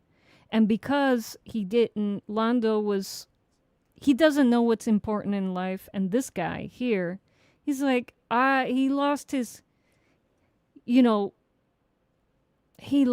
taste for war and for conquest and for glory, because he saw what that really meant. And it's another good reason to respect the vets, because many of them come back with, deeper understandings. Yes. Absolutely. We know from what he said. We know that he's right, because we know that Emperor Turhan came to Babylon 5 for the specific purpose of saying sorry to Jakar. Yeah. Yeah. So anyway, but the one thing also that's interesting about this is you do realize that if I said something like that about my government, I could probably get in trouble. Yeah, it's very scary with what's happening with freedom of speech over in the UK, Colin. Yeah, it's very scary. I sympathize. Well, I mean, I've had a secretary in a department say to me one time, "Oh, but freedom of speech, that's one thing that we're not going to lose here." And I was like, we can definitely lose it here. Yeah, it's something that needs to be maintained by the people. And part of it is saying, the people we disagree with have the freedom to say what they want to say. Yeah. It's supposedly one of yours or one of ours who said, "I disagree with what you say, but I will fight to the death to defend your right to say it." Yeah. Come on, an American or a Brit. Yeah, but it's like, but still, I mean, of course, you can have your own platform. Like, that I will try has to. been lost, Colin. Yeah, unfortunately. Yeah. Like you can have your own platform. Like, Brown and I can say what we, want to have on our channels and stuff, but we're not going to take down someone else's channel. That's the difference. Oh, thank you, Mike. Mike's being sweet. Oh, okay. I What? don't know. Often misattributed to Voltaire, but actually originates with Evelyn Beatrice Hall in her biography of Voltaire. Okay, so I don't know who Evelyn Beatrice Hall was. But, Well, I guess a biographer that did Voltaire. yeah, so I still don't know if that's a British American or what. No, but it's a nice name, Evelyn Yeah. Beatrice Hall. Want to comment on what Ex Flavius has said? Very true, Ex Flavius, and we must be aware and not fall into the trap. Let's all take notice of who the real quote unquote enemy is, and it isn't our neighbor she's one of mine. around us. Yeah, She's one of yours? She was one of mine, not one of yours. She's an English writer. Well, no, she has a classy name. Yeah. No, because I know a lot of the a lot of well-known American ladies of the turn of the century on Earth had named by three names, weren't they? Yeah, well, I use my middle initial and name a lot because there was another Lawrence Moore on YouTube that did music. Susan B. Anthony, but I can't think of any of the top of my head. I know it's quite a known it was quite an American thing. It's of using three names, especially. Well, no, I mean I did it on YouTube and in music because there was another Lawrence Moore on YouTube that did music, and so yeah. It's spot on, Dead Gamers, by the way. Yeah. But anyway, one thing still here with this conversation, we are going to move beyond it. But the thing is, this guy, he doesn't say it because he doesn't know the full extent. But the thing is, you could see here, he's being blamed as being a traitor because he's against this new regime. But they're the actual traitors. They're the ones that were undermining the past emperor and assassinated the prime minister. So you know what I mean? It's like, Londo's actually the one that's supporting the actual traitors here. But they think in their mind, no, we're not. We're going back to the original, thing of the Centauri, which is conquering and stuff. And it's like, well, is that it? I mean, like all your culture, like the operas and things, isn't that part of being Centauri too? Maybe some of those things of conquering other worlds is not it. Maybe spreading out and, engaging in free trade with them, the marketplace. Maybe you can spread your greatness by, putting your music out there, putting your trade out there and that thing. It's kind of like what many have been trying to establish in the modern era is like, it's like, no, we're not going to invade you, but hey, we've got some good movies. We got some good music. You dig that? That sort of thing. Although I guess we can't really say that much anymore for the U.S., but it's something great. And that's one thing I really, for me, one of the things that makes me really have a fondness for Britain, not just England, but also Scotland and stuff. I love the kilts, but the thing I really dig also is music. I grew up listening to bands like Led Zeppelin, Pink Floyd, and I love it. And then the comedies and stuff, whether it's Are You Being Served, Monty Python, all this stuff, I just love it. And it all comes from this small island that is extraordinarily talented and has done a lot of great things. So that's like the real way to win Americans is through the music, Arden, it so often comes back to Heinlein. I'm amazed at how often it comes back to Heinlein. Usually to Starship Troopers, actually, but we won't go. But anyway, anybody else want to say anything about this conversation? We got a super chat by from Dead Gamer, or no, a super sticker. Excuse me. Oh, Thank you for the super sticker, Dead Gamers 13. Really appreciate that. Yeah, thank you for the 20 British pounds. That's real money. It does make me wonder. Okay, how does he know that charges are about to be brought against him in the Centauri? It's a You would, resolution. yeah, but you would if it's not been bought yet, you would have thought that if you're going to bring that against an entire house, you would probably. Well, I don't know. You know, you would probably want it to be done so they couldn't do anything about it. So, was he informed, allowed to find out about it, so that he might actually try to take some action against it and therefore justify the accusation? Yeah, well, You know, we don't or did he know. just Yeah, but it's one of those great things we could speculate about, and that's what's great about great stories. But the thing is, I think, there's a number of ways it could have happened because, as you see, word gets around. Word gets around in Centauri, like houses and the government and stuff.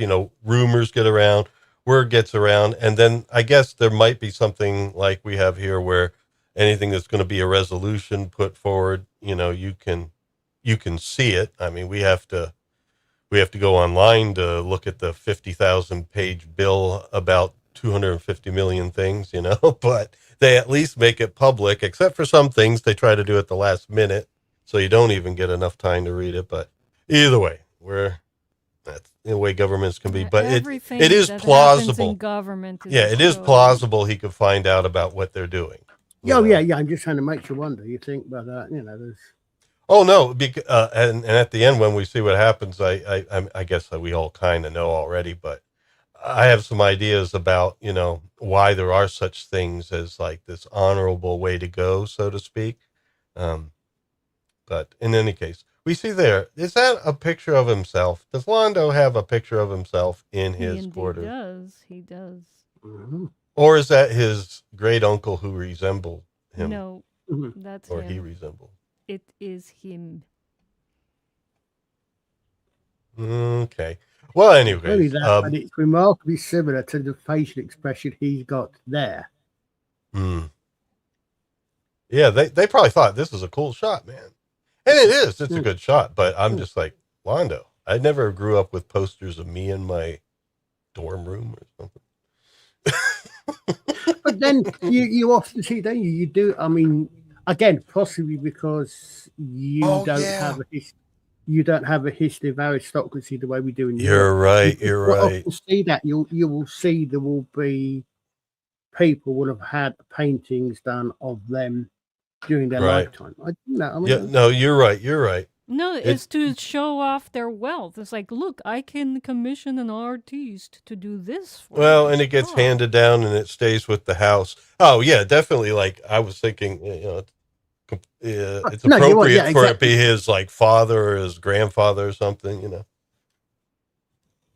But it was definitely a show of wealth and power back in the day, that you can actually commission an artist to paint a portrait of you. The thing to do, like what would you call them? The nobility would go, to each other's houses and visit, and each one would see each other's line, their lineage. Yeah. On the walls. The House Mollari. What is this? I know I can save my family. Basically, he's trying to get Mollari here to try and, get these guys to get the Senate to not pass this resolution condemning him as a traitor. And he's mostly worried about his family, the repercussions on his family.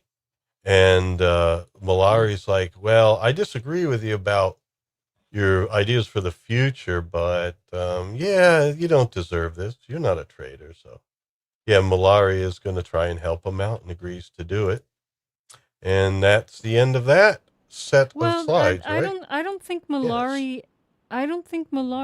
or expressed any misgivings about the guy's political stances on anything. He really didn't discuss Mollari, his friends. The Londo never mentioned disagreeing with his friend, but the friend came in hard and said, "Look, like these friends that you've made, and that he's opposed, the emperor is opposed or was opposed to all of these wars and conquest and stuff." And so the friend came in being very, not upfront but critical of Londo. But Londo, in order to maintain his friendship, didn't really push any issues. Well, again, it's just that, I mean, in order to retain his friendship, that's Yeah. why he agreed to support him. Yeah. Yeah. But, he's still at the point where those friendships are important to him, even though there may be some sort of political problem coming up there. Yeah. It's a shame we never get to know the Arcadi. Mhm. Well, Mhm. I guess it's a ship. Just a ship, just the Arcadi. It's coming in the dock, and Sheridan has all sorts of visions here at the screen. It's looking a little psychedelic. By the way, we do miss Scott, our chief mod here. Oh, yeah? Yeah, we do miss him, but I mean, some have you folks heard have anything about him? No, some folks have been filling in for him and asking about him. It's like, we don't know, guys, but Scott, if you're watching the replay, we appreciate you, and hope you're okay. And Well, we're gonna have to see if there's going to be a replay. I may have to private this one or delete it. I don't know. Okay, what's the Battlestar Galactica starting jumping in? Oh, What? It looks like the Battlestar Galactica. Oh, it does? Oh. Well, here's the thing, and this is something where I wanted to point this out earlier, but now's a great chance because this is where it comes up. This is actually, he's getting a vision right now of the ship that his wife was on. Oh, yeah. That went to Zaha Doom. But the thing is, the previous episode, he got a vision from Kosh showing him what happened at Zaha Doom, that it landed. The Icarus landed. It didn't get blown up. So it's almost like this episode maybe should have been one before that episode, because right now, why would he have some vision of it blowing up when he knows it didn't blow up? Like there, it fades into existence and then it gets destroyed. He thinks the Icarus is there and it's blowing up and stuff, when he just had like some psychic communication from Kosh in the previous episode that, yeah, it's true, actually. that they landed. And, but no, I don't know. I think that maybe this should have been one before in broadcast order. That's all. Yeah, it could be, actually. Interesting thought. Because he explains it to Ivanova here. He says, yeah, that's like the, well, oh, wait a minute. No, first he's asking to scan the area because he just saw the Icarus blow up. But yeah, later he does say it, that he saw the Icarus blow up, but he knows from the last episode now that it didn't. So maybe it was something they shot before and they didn't catch it and they aired it after, and should have been one before. But anyway, they're looking at him funny because they don't see anything there. It's a hallucination. Maybe he'd always thought that the Icarus had been destroyed. No, because he didn't know what happened, did they? I say maybe he in his mind he'd always pictured the Icarus being destroyed. Yeah. Well, if they did broadcast this afterwards, they could easily just cover that, saying, well, they probably would have done it differently, but I mean, they could just say, yeah, I saw the Icarus blew up. Strange, because before I realized, well, he can't say it to other people because that was secret what he said. Exactly. So he didn't have to tell Ivana that cook. Yeah. Well, he didn't happen there. I'm sorry, I brain fart. I don't think he explained it to her there. He just said, there's something else I need to do, and he got off the bridge. So he kind of looked strange and got off the bridge. But it's later that he explains it. And I think it's to Ivanova. Well, it's to somebody. Oh, it's the Franklin right here. Here we go. He explains what he saw. And yeah. And he does say that it was the Icarus blowing up. But yeah, I just kind of think that maybe this was something that was supposed to be broadcasted one before, because all it needed to be is one episode before and we're fine. But then again, I mean, remember this is what we know what's going on. This is the thing that's spoilers for the end of the episode, but this is the thing that's inside him making him see this. He's trying to communicate with him. Mm-hmm. So maybe that's why that the Icarus being destroyed is more in line, especially if that's what is more in line with what this creature is trying to cooperate than what actually happened to it. Yeah. But anyway, yeah, he explains it to Franklin, and then Franklin and him talk about it, and you're just like your father, Franklin. And then Franklin says, well, thank you. It was actually not meant to be a compliment, because basically, yeah, Franklin really wants him to take time off and to relax, and I think he almost kind of relieved him of duty. I guess not officially, but he was talking about doing it. Ivanova can take care of it. You need to relax. Or maybe he did do it, saying, you got to stop now. I'm relieving your duty. I don't remember clearly if he officially did it, but he kind of did. Okay. But, yeah. All right. Yeah. But whatever case, yeah, Sheridan does take time off, but yeah, he's upset with him, but then that's nothing. Refa, at last. I got him with his eyes closed. There we go. And so now what we find out from Refa is, Londo, you're not associating yourself with this guy, are you? This guy's going down. This house is going down, man, because, well, and he says they're trying to call out our plans and everything, man. These guys are going down. Well, Londo didn't. Refa is the one that's orchestrating things home at Centauri. Londo's just using the shadow, by way of Morden to be the muscle when it comes to like the Narn and, any targets and so forth. But, yeah, Refa's really orchestrating things at home, and Londo kind of knows what's going on, but not enough, and especially not this. He didn't know that one of his friend's families was going to be under attack, because probably this guy was talking too loud. Jaddo was talking too loud, and he kind of knew. He saw that these guys put this Cartagia on the throne. They're going expansionist, and what's his name? The minister, Malachi. Yeah, and he actually called him Malachi, where in the previous episode where we had Prime Minister Malachi, he was just Prime Minister. We didn't have his name, but the actor's name was Malachi. And it's kind of cool now that they use the actor's name to give him a name. So, yeah, Prime Minister Malachi was... no, they did it that way around. Yeah. Malachi, the Emperor was played by Malachi Throne? Or was it, no, the Emperor had Turan. He was also... Oh, yeah. Yeah, it was Turhan Bey, Malachi Throne with the Empress, but I can't remember which was which. The Emperor, the actor that played the Emperor was Turhan Bey. We mentioned it at the time. Yeah, yeah. They used the real names in the show here, because in the episode he was. I think they called him Turan in the episode, but here Malachi. This is the first time we hear Malachi as the name for the prime minister that was assassinated. But it was the name of the actor. So it was really cool that they did that. But basically, he is a traitor. He's trying to thwart our treachery.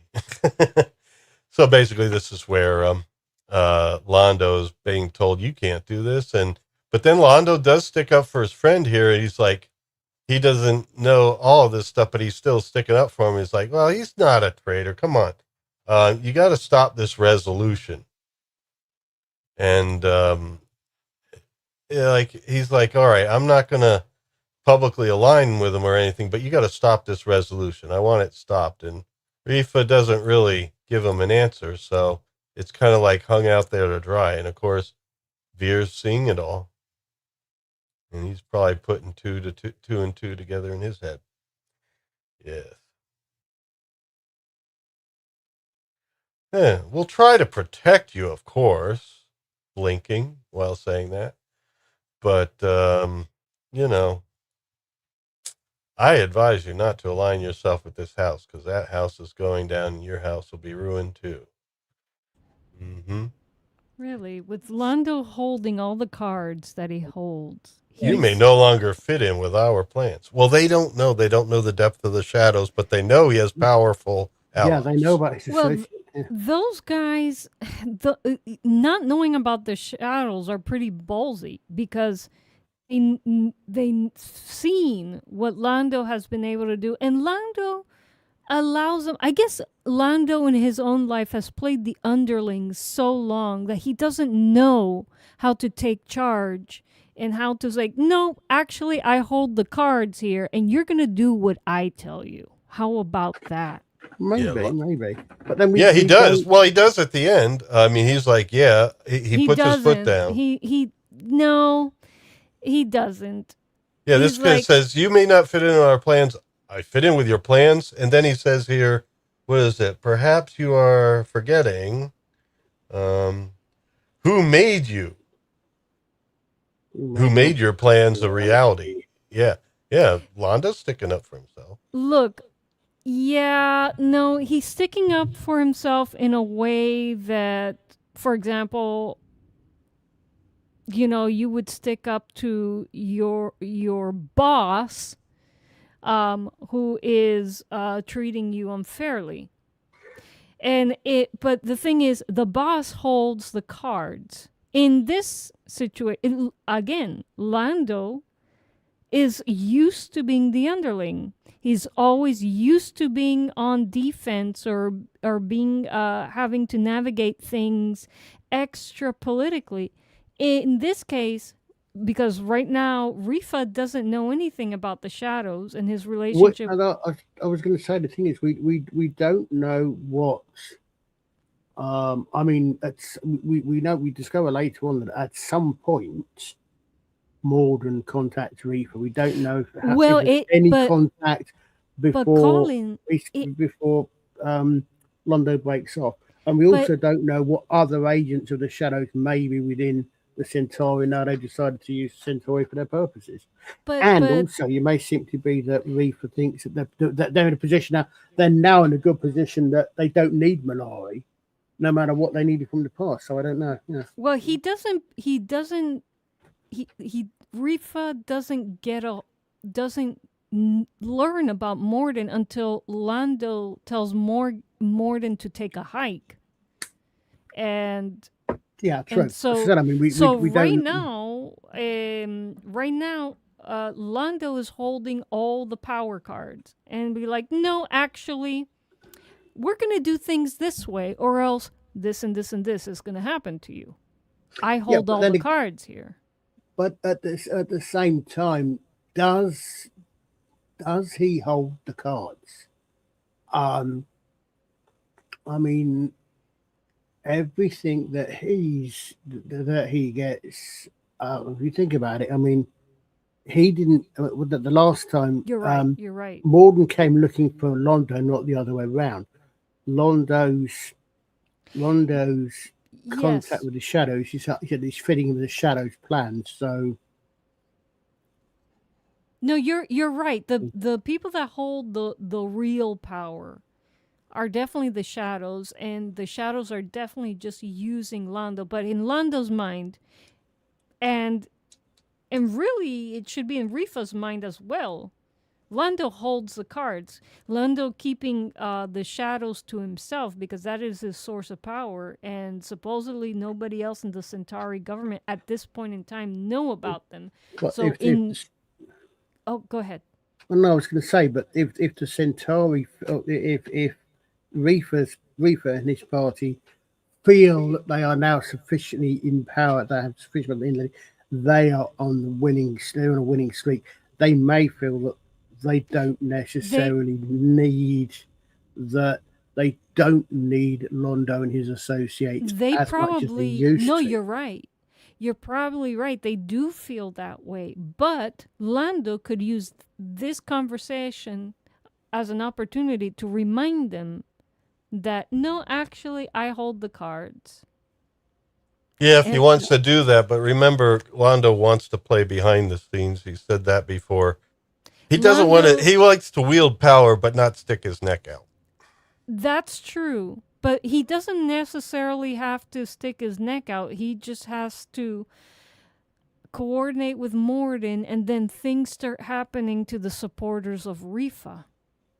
Mhm. Because let's be so for real, he is that cutthroat.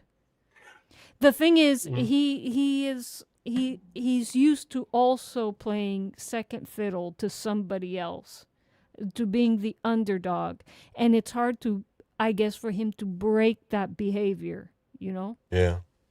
Well, this is where they wanted to go with the story, and I think it works. No, it definitely works. It's very realistic. We're looking in as outsiders on people that are like this, and it's like, wait, you hold all the cards, but in their mind they have these insecurities and they have these tendencies, and sometimes it's self-awareness is sometimes a hard thing, because of all your socialization and programming. Well, Veer is proud to be his attaché now, because he did. Yeah, maybe he didn't stand up as much as you would have liked, but he did stand up enough to at least impress Veer, because he's insisted to get rid of this resolution. At this point, Veer is happy to see Londo give Refa any pushback. That's not high praise. Okay. He's just, good for you. Veer is the one with balls here, because if Veer would, first of all, Veer wouldn't be in Londo's position ever. He's just too good of a guy. Yeah, well, Londo doesn't appreciate Veer enough. He's just saying, "Go get me a drink." Yeah. No, the thing is, I think he at some level he does appreciate Veer. I mean, you think that there's a couple of times when he sends Veer out of the way because he knows what's coming, and he doesn't want Veer infected by that. So I think on some level he does appreciate Veer, but like most people, like most sentient beings, he's a complicated person. Very few people's minds are straightforward. Most of us have got any number of voices in our head and so on. So I think on some level he appreciates Veer, and every so often he realizes it. He knows that Veer is so loyal that he will be there for Mollari no matter what, and also he kind of sees like he's kind of feels like he's a father figure to Veer. But something that Veer does to Londo that he does not like is hold up a mirror to him and makes him look at the more difficult aspects of his personality. It makes him confront it, because Veer is such he's opposite to Londo in so many ways, and it's uncomfortable to be presented with, oh no, I lost power. Power my screen went out, but just the monitor, it looks like the computer stayed there.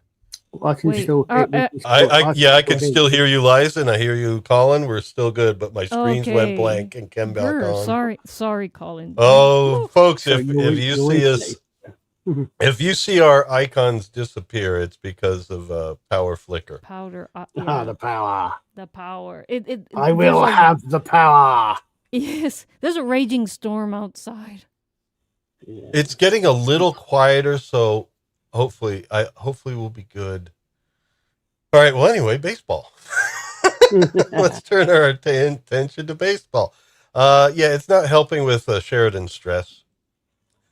Garibaldi's like, all right, what is it, like 4 hours of batting practice? And he's working up a sweat there. Usually you don't break a sweat just, batting, unless you're just having constant pitch after pitch after pitch. You're just swinging at it. Everybody's saying, hold on a second, weren't we doing this scene 2 minutes ago? Yeah. Well, they probably shot them back to back. Yeah, I'm sure. I was going to say, I bet they did. Yeah. Oh, what's on his cap? It's not a Babylon 5 baseball cap? Oh, it is. Agamemnon. No, it's not. It's Agamemnon. Well, I presume it's Agamemnon. Well, what's that in the middle? It looks like That's Agamemnon.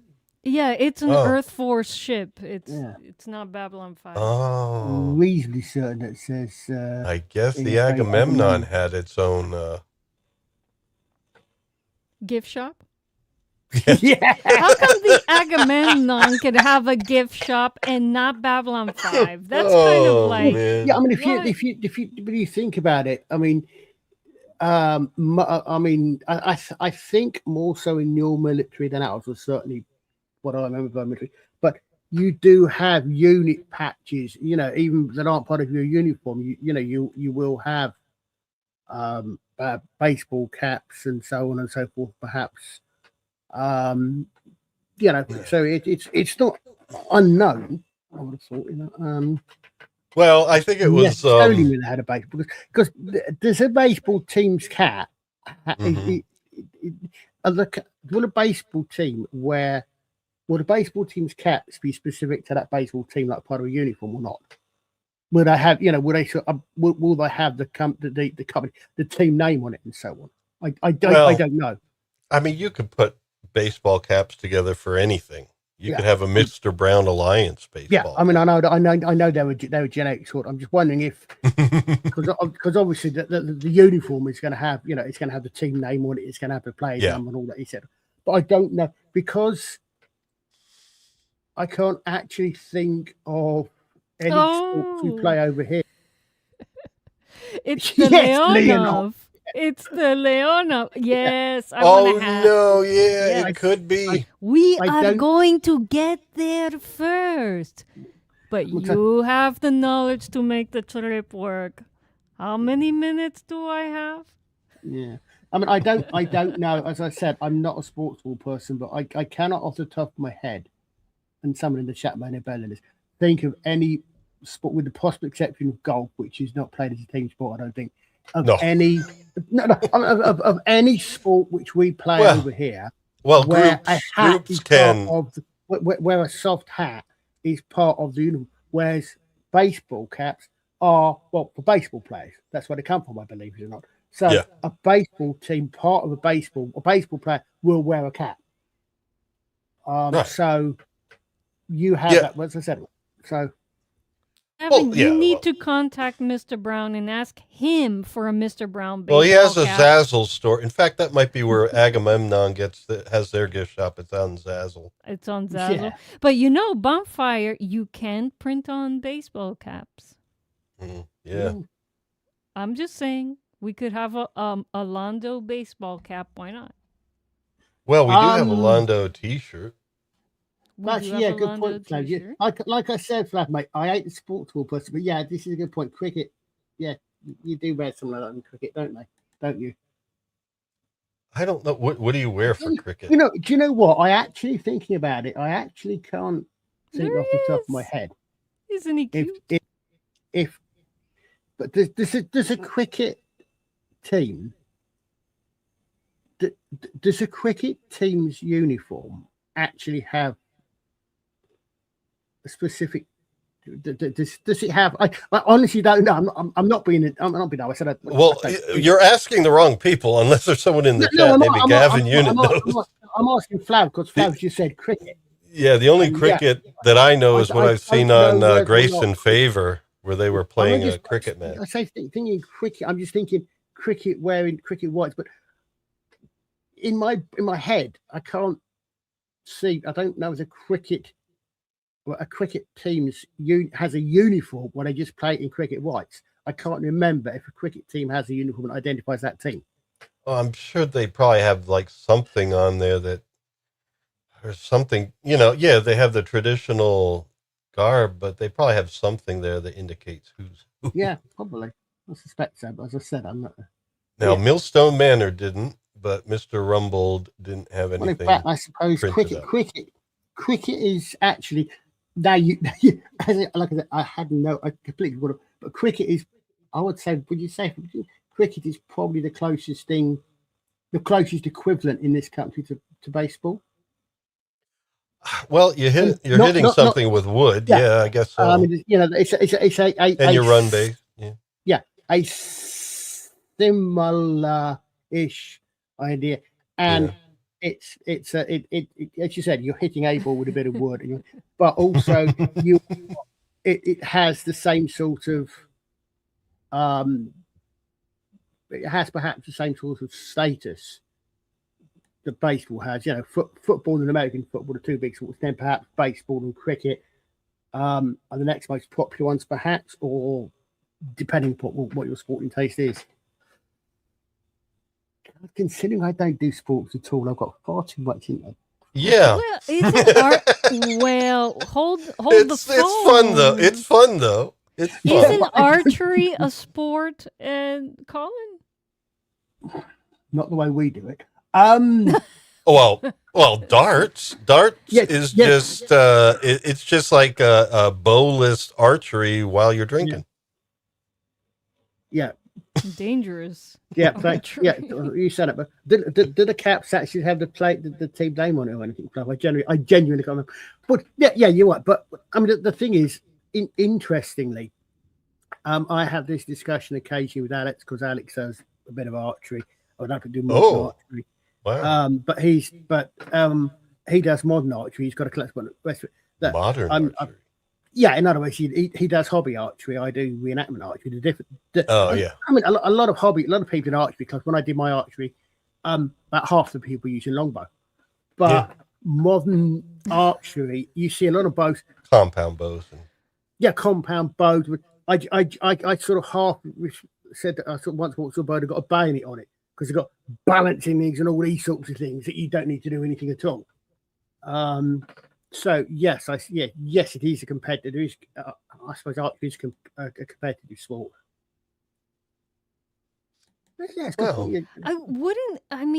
wouldn't using a longbow be more of a sport than using a modern bow? Because aren't they harder to? Well, the challenge just gets different. It's like, if you're doing a target from the same distance and stuff, there's more of a challenge using like a classic bow, but the compound bow is there for if it's targeting, it's like for longer distances and more.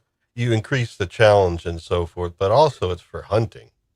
Yeah, I was going to say the difference is that you might actually kill the animal humanely rather than just wound it. Yeah, but I mean that's the same. I would say the difference probably is that modern sport archery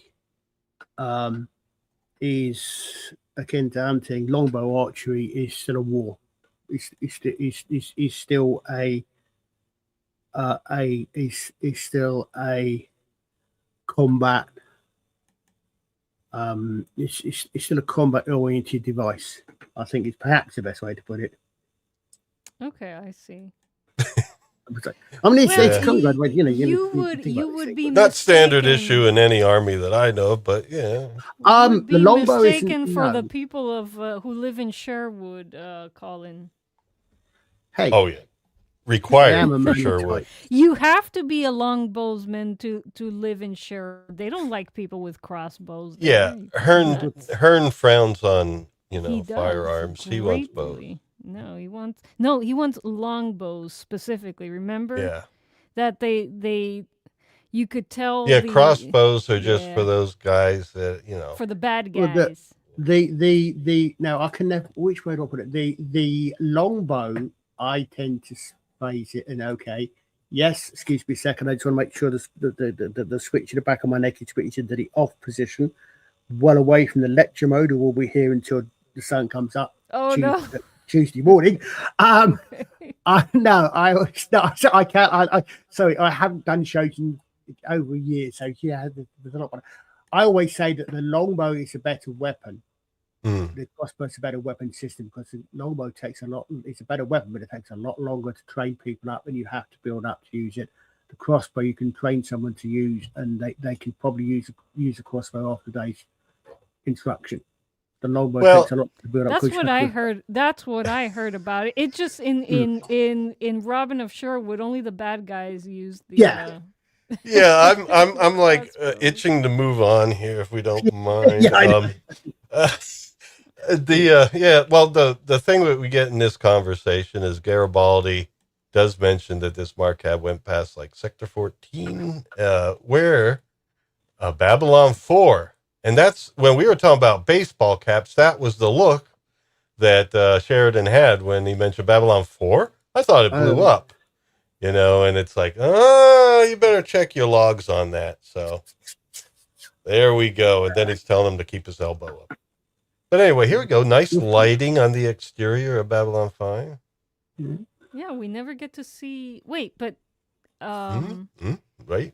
is Babylon 5 usually on the dark side of the planet? Well, no, I presume it orbits. It presumably orbits.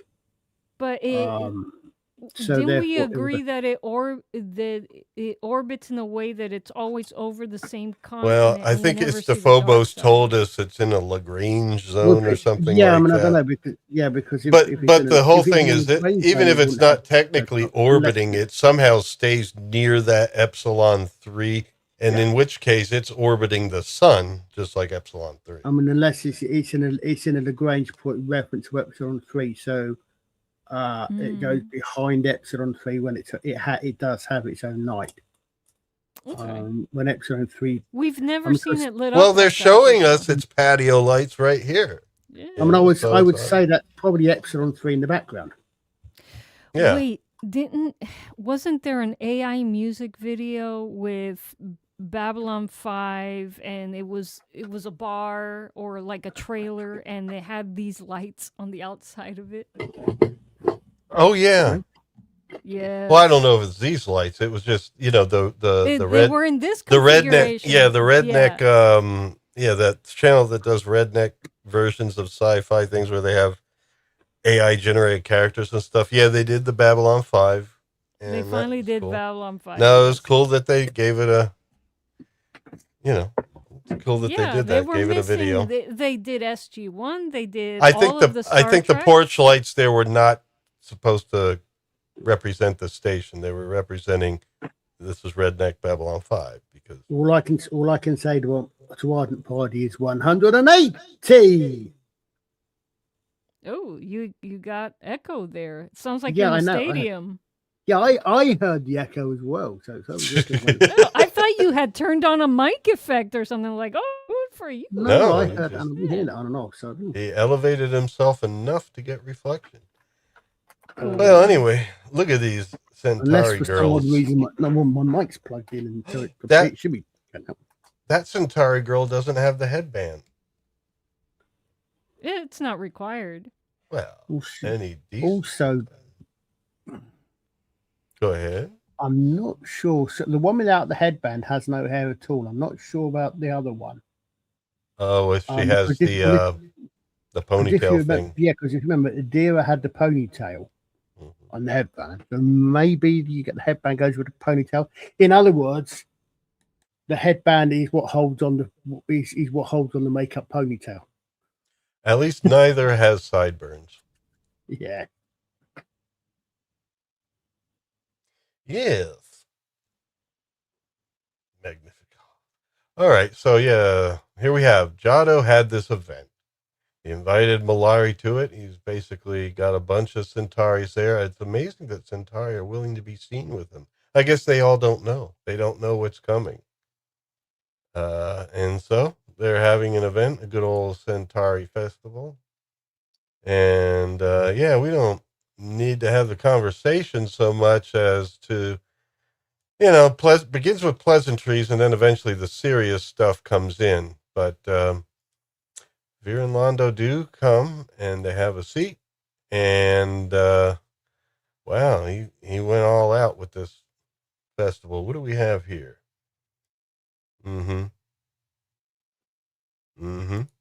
Yes, I'm trying to see if there's anything. Oh, everything looks divine. Yeah. Starts off good. To us, old comrades, well met. And to the Republic, for which it stands. Okay. So there we go. No, Is everybody still there? Oh, okay, good. I got silent for a bit. I was like, man, am I the only one here? So they do the toast, Nope. and then what Well, else? so it's I'm just- sorry. I'm just reading some of the subtitles here to see what's going on. Yeah, it's impressive. It's still idle chat. They're going to get into the meat of it quite soon. Yeah, they're just exchanging pleasantries for a while. Oh, this food is delicious, and this Yeah. and that. Well, I'm going to do the slides a little bit differently now, so that they are going to be more summaries and then important bullet points, so we don't miss important things in the conversations. But we don't need to reenact on Babylon 5, I don't think. Well, here, I guess I forget what his friend Londo's friend name is. What is his name? Urza Jaddo. Urza. Urza Jaddo. Yes. He asked Londo, so, all right, would you able to do something for me and my family? And Londo's like, yes, don't worry, I took care of it. And he, at some point, mentions Refa. It's like, yes, I contacted my friend Refa, and Refa will get your name in the clear. And Urza's like, what? Refa's the one who accused me. Right here. And Yeah. so He's the one that started this resolution, or had them started. exactly. Yeah. And goes, Refa's a villain. I can't believe you're associating yourself with that guy Londo. And then the argument escalates to where this Urza says, you know what, you dishonor me, you are despicable, blah blah blah. I challenge you. Yeah, but he's to a faking duel. it. He's faking it. Yes, because this guy is aware. He's in the know about everything that's going on in his government, including he came onto the station knowing everything that Londo has been involved in. He is working out a plan to save his family. And unfortunately, Londo doesn't figure out what that plan is until it's too late. Which it shows that Urza's come in with two. Either Urza's come in with two plans in the first place, or he's quick enough at thinking on his feet to know what the alternative is to save his family. I think, yeah, that could be it. I'm more inclined to believe that he knew everything and planned all of this in advance. Because... Well, here I think was a test. Here was a test. He was going to try to see if Londo could do something, and now he found out that Londo went to Refa, and it's like, okay, no, Londo's not going to be able to do anything because his sources tell him it's going to pass. And it's like, no, Londo's only connection here was Refa, who is the problem to begin with. And so Jaddo knows he needs to go with his plan B, which is probably what he was assuming he had to do anyway. It might not have been plan B. Look at this party he put together. All of this outrage stuff was planned to happen in this party here. And so, because at the end, he was not angry at Londo. In his mind, he already knew what was going to happen. I think he came with the plan of doing a test here because he does seem genuinely surprised. What do you have to do with him? Yeah. And so it might have been like, I'll see what Londo can do, but if he can't do anything, then, he'll go with his duel. Yeah. But he was genuinely surprised. Oh, Refa's your contact? He wouldn't have had a reason to duel Londo if he didn't know that Refa wasn't already involved with Londo. No, he still did. He knows that Londo's in good standing, so he knows if he does the duel, and of course he's not going to win, he knows that his family will be taken care of as part of House Mollari. But that would have been true either way, Yeah, I mean he's come to Londo because Londo is his best chance to save his family, and there are two ways that can happen. Either the resolution is overturned, but not passed, or there's a duel and he loses in a duel. And these are the two options that he has. So I think he comes to that one fun, but it still does come as a shock to him, I think, when he finds out that Londo's working that closely with Refa. I think he knew, or else how else? What other excuse was he going to make up to have a duel with Londo other than he knew that Londo was associated with Refa?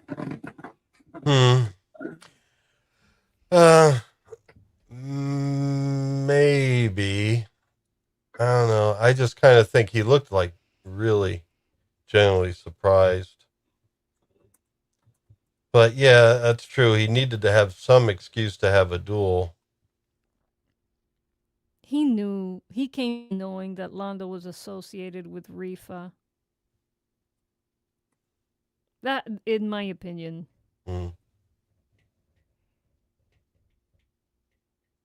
Yeah, he's the one that had the resolution brought to the Centauri.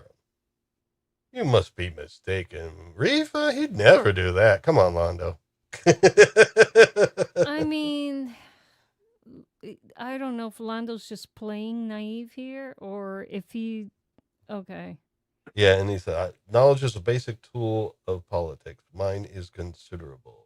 Exactly. And that tells you that he knew what he was getting into. He knew Londo's associations. But then he would have to know that Londo wouldn't...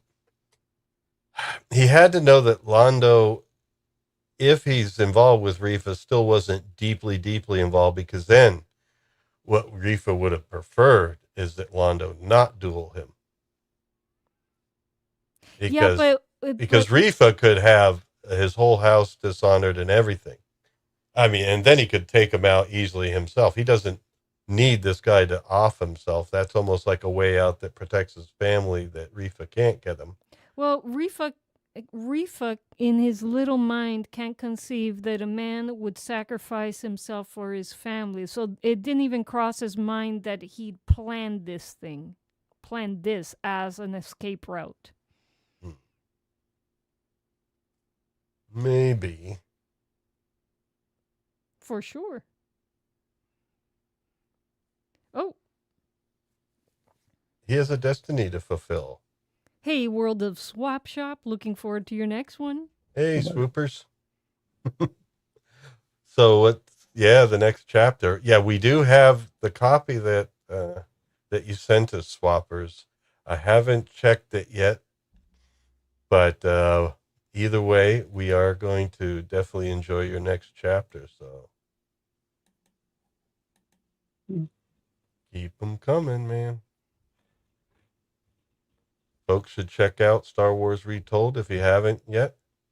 Link is in the description, or just search for @Star Wars Retold on YouTube. Great drama there. It's a Star Wars fan fiction. Praxium of the Pathfinders takes place after The Force Awakens and redoes what was done. And redoes so with fervor in a good way that is very intriguing. I think it's a comment on the quality of the writing, that you can go through this and you can actually spark debates amongst friends about, okay, but how much does Urza know? What is his plan? You know, we know he's coming to his plans, but does he know? You're right. You know, does he know what? You know, is all of this performative because he knows the only chance you're going to have? Well, I mean, I don't know. It's like one of those things also when you meet up with friends that you've had before after the years, and then, you know, you've gone on in adulthood in different ways. Sometimes it's surprising, you know, what people believe. And that's where you see, like in this conversation before here, I mean, I don't know. Maybe I guess from his youth, he could predict that Londo, maybe he's the same, maybe he's not. You know, you never know if he's the same or if he's kind of with age mellowed a bit. But no, Londo is still believing what he says here. We are meant to conquer, to rule, to build empires. And yeah, that's you, the hero of Garrosh, should know that. And then that's when he says, I am an old hero. Great words here. And what I saw ended at Gorash. And it still haunts him to it, you know. Yeah. He's a vet. He Mhm. saw what this drive for conquest does, and it's disgusting. And he wants no part of that anymore. I don't want to return to that kind of glory, Londo. Exactly. Listen to me, Urza. No one can stop this. Well, actually, you can. Can actually, yeah. You could have stopped this. Well, yes. I mean, the shadows would just probably find another Centauri. They'd go to the Refa guy, which they do later. Well, the Fine. thing is, yes, you could say, oh, well, the shadows would have picked another guy, maybe another planet. But then if you learn the aftermath Yeah. of what this relationship costs Londo personally and what it costs his entire planet personally. Yeah, like who won out? Yeah. Jakar won out because what do you call, the shadows did not pick him. Who else won out? Everybody else that didn't get involved with the shadows. So. Yeah, and it's going to be a great day. A new day is coming. Yeah, well, that's the thing. It's like part of what's making your great new day coming isn't the Centauri Republic. It's this assistance. Exactly. From, the shadows that are not you. So it's not really earned glory either. If you find conquering to be glory, it's like you wouldn't be able to do it without their help. Exactly. So. But again, he's used to playing second fiddle, his power coming from somewhere else. And so he has very low self-esteem, this Londo. He should not be in a position of power. I love these words here. You cannot build an empire based on slaughter and deceit. Yes. Good for him. Turan knew that. Yeah. I thought you did too. No, I mean, all of this is to escalate so that he can challenge Londo. All of this is planned. This guy is very intelligent. Perhaps it's best that I go, but oh no! Before you go, one more thing. That's a nice box. That would make a great cigar box. Well, it's big. It's cigar box organ. A bass. Oh, big bass. A big. Oh, a cello. Yeah. Yes. Or a stand-up upright bass. Put a peg on it. There we go. But we'd have to remove all of that upholstery. Too much. Oh, that's nice upholstery there. Yeah, you have to remove it. I'm going to give you Excalibur. Yes.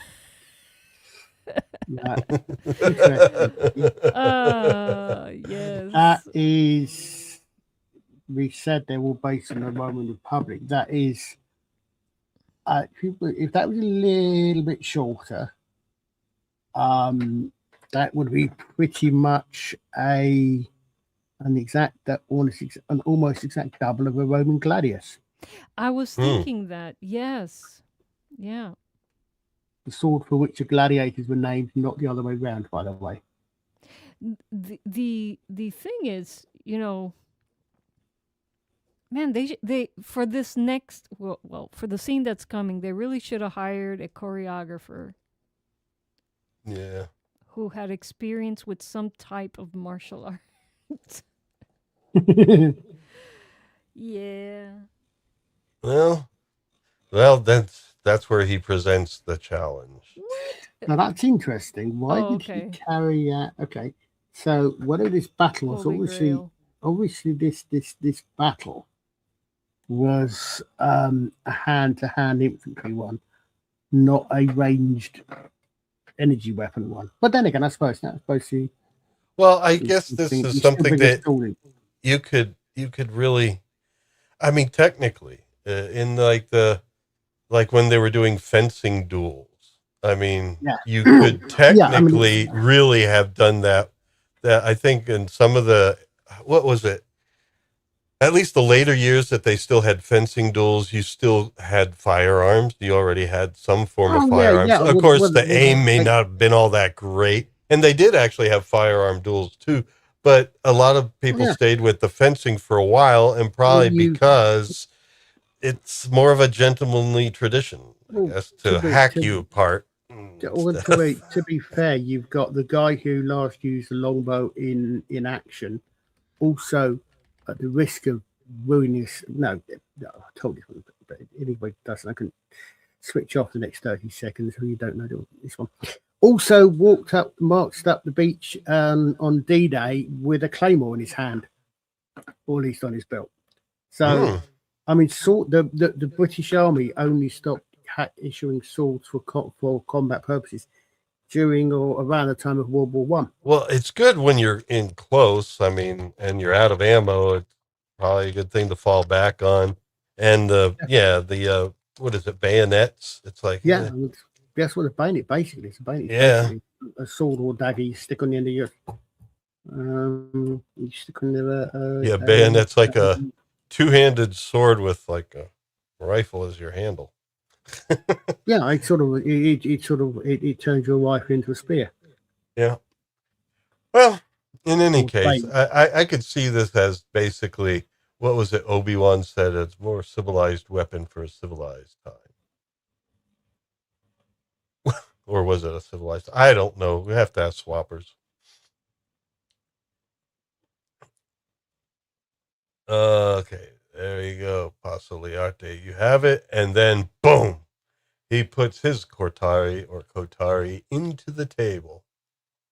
And that's the universal sign of your mother was a hamster and your father smelt of elderberries. By the Lord. Okay. Here, we confirmed. It's confirmed my question before the Coro Predo. It must have to do with their society in a way. Because it means proud blades, I think when I looked it up. Oh. So, as part of the laws there, since I stuck this in the table in front of you, we are now going to have a duel to the death.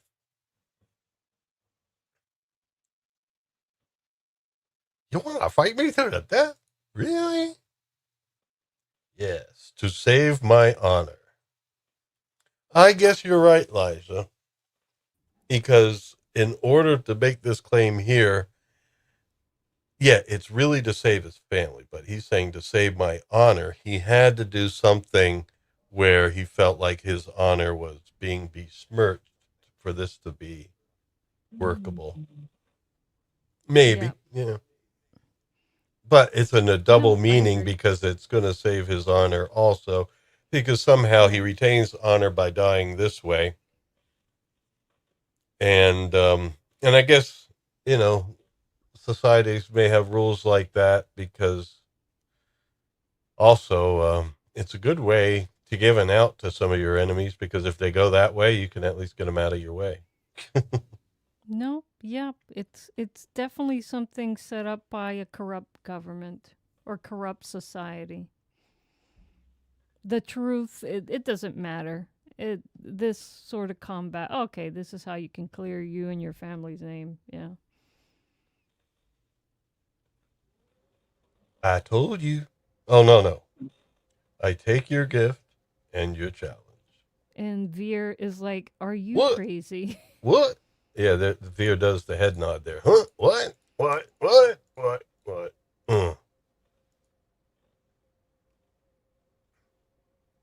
Okay, make your peace with your gods. Well, at least the duel doesn't start right away. You'll all get your prep time. So anyway, what's this? Oh yeah, Sheridan's looking at some stuff here, and then it kind of gives him a realization. Freeze frame. It's the reflex What is that? Yeah, Duran Duran. I was reflex came to my mind for some reason. And then he's seeing in all sorts of reverse colors, inverse. What do you want? Oh no, are the shadows coming to his head? No, Oh. I think he realizes that there's something living in his head. Yeah, and that's when he sees his family. So we actually do get to see his mother there. And that looks kind of like the actor that's been playing his father. It may be the same No, it one. doesn't. I'm not. No. Doesn't look anything like him. No. Ah. Okay. Well, that's supposed to be his parents. Well, his wife changed, so Dad. Yeah, his wife did. That's true. That's true.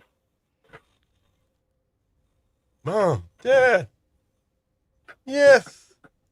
Well, at least in video, the father was maintained the same. Well, later here, on. This is a nice patch bay he's got here. Oh, not a patch bay.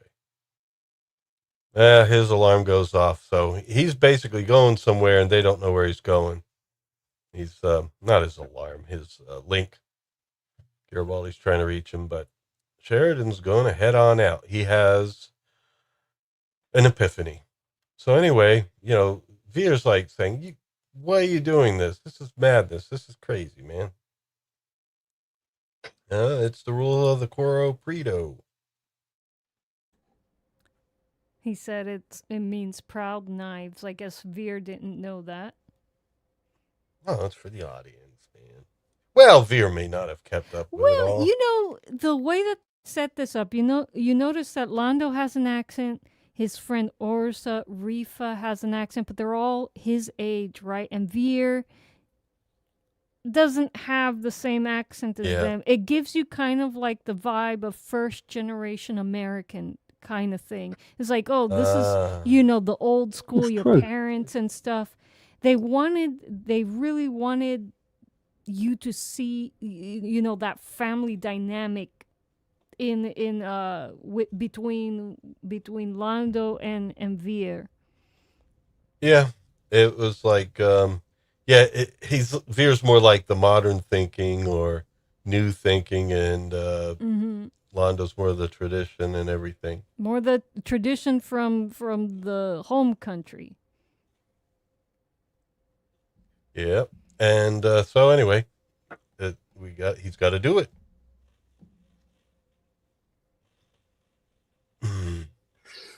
Mm-hmm. And then let's see here. Disgrace is preferable to death. That's what Veer said. Yeah.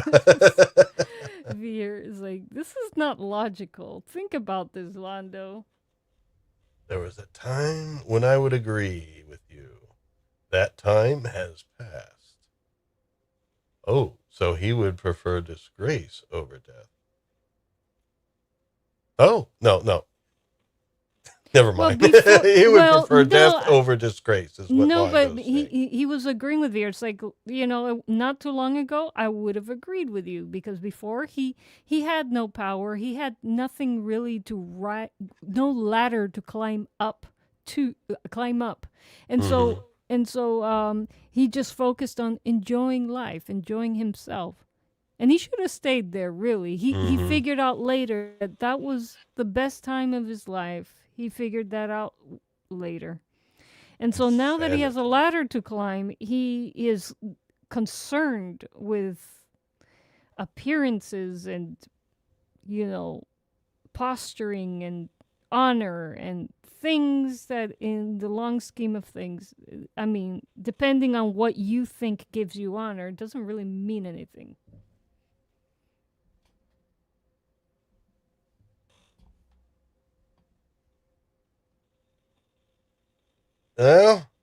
Did we skip to the scene where they're looking for Sheridan? Well, yeah, they're looking for him now. Okay. Well, yeah, this conversation was actually short, and I think we covered it. This one here between Veer and Londo, and that's kind of how it ends. Is just like, nope, I'm going ahead with it. I'm going through it. Okay. I'm going to do it, and then here, they're trying to figure out what happened to Sheridan, and it's like, oh, it looks like there's a Delta flyer missing. Uh-oh, and yep, Delta fighter's missing. Commander, my board shows Delta 1, kind of like Air Force 1, is preparing for launch. So, Now, swappers, our kitties have carports and porches and caves under our house to hide in. But yeah, the storm is no joke outside. But yeah, they're okay. I'm more concerned with Joser fighting with my neighbor Siamese cat, who's now trying to steal his territory. So trying to figure that one out.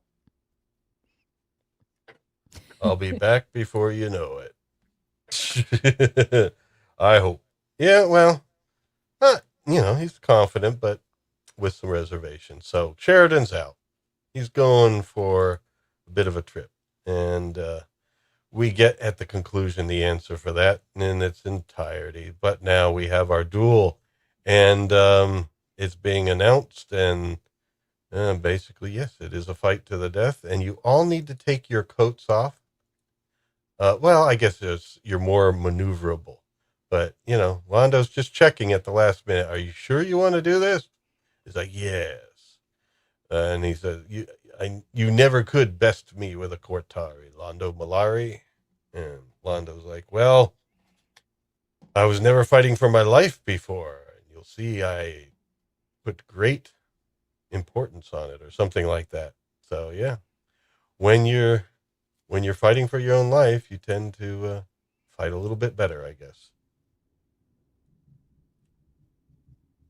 Okay, and Delta 2 to Delta 1. Oh, it's you. Now that's Garibaldi's following Sheridan. And a good thing, too. Ivanova's worried, too. Yeah. You guys going to Sector 14? Yes, we are, Mama. We're going to Sector 14. And that's the end of that deck. We just have a few ones in the last deck here. Yeah, I felt that thunderclap there. Yeah, that was hardcore. That made the house vibrate. Yeah. Yeah, the floor vibrated. So we are in the lightning capital of the world. We're in the lightning round of the Cortari. This is true. The first time I drove any distance on the wrong side of the road was back in 1991 when my late parents and I went to Disney. Yeah. We were in Florida. And the first time I drove any longish distance, I was driving when we went to Kennedy, and there were thunderstorms there that reminded me of the special effects in. Well, if that was Cape Kennedy, yeah, and if you remember the film The Philadelphia Experiment, that's what that reminded me of. Well, that's Florida, right? That was the first time I'd experienced the sort of lightning storms that you get in Florida, which is Cape Canaveral. Yeah, it's they're serious. Yeah, that's what happens when the land is flat. Don't blame the land. Yeah. We're gonna have to go questing for the Holy Grail if you keep dishonoring it, man. Oh.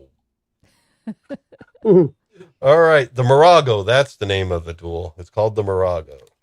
It's described. No, not described. It's declared and accepted. So that means you all have to fight to death now. And, of course, he says it in a much more stodgy way. God, that's a hell of a hairstyle.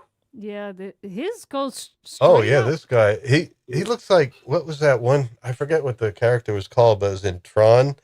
This guy that was kind of like in this little mound. He looks like a special purpose built paintbrush. Holding by his leg and paint the wall with him. Oh yeah, you can polish your shoes with that. Yeah. Do you guys remember those toys from the 90s, the treasure trolls? They had hair like that. Yes. Oh yeah. Yeah. I didn't have any of them because I was way too old. But yes, that's what they remind me of. Thank you. So, Colin, you didn't have a glowworm and you didn't have a treasure troll. I feel so lonely. I was in my 30s in the 90s. But But I, still, no, I don't know if Chloe made it up, but yeah, the trolls. I remember the trolls. I think we had some of the we also had where you actually had something similar. I don't know if it was the same. Some of them, Yeah. I think, were the kids, and you actually put them on the end of a pencil, so they had a yes, I remember that. I had those. Yes. Yes, because actually in 91 you were still a wee one. Was I? No, she was. Liza was. Yeah. Well, relatively speaking, we were all wee ones, which means that you all should have had a glowworm at some point.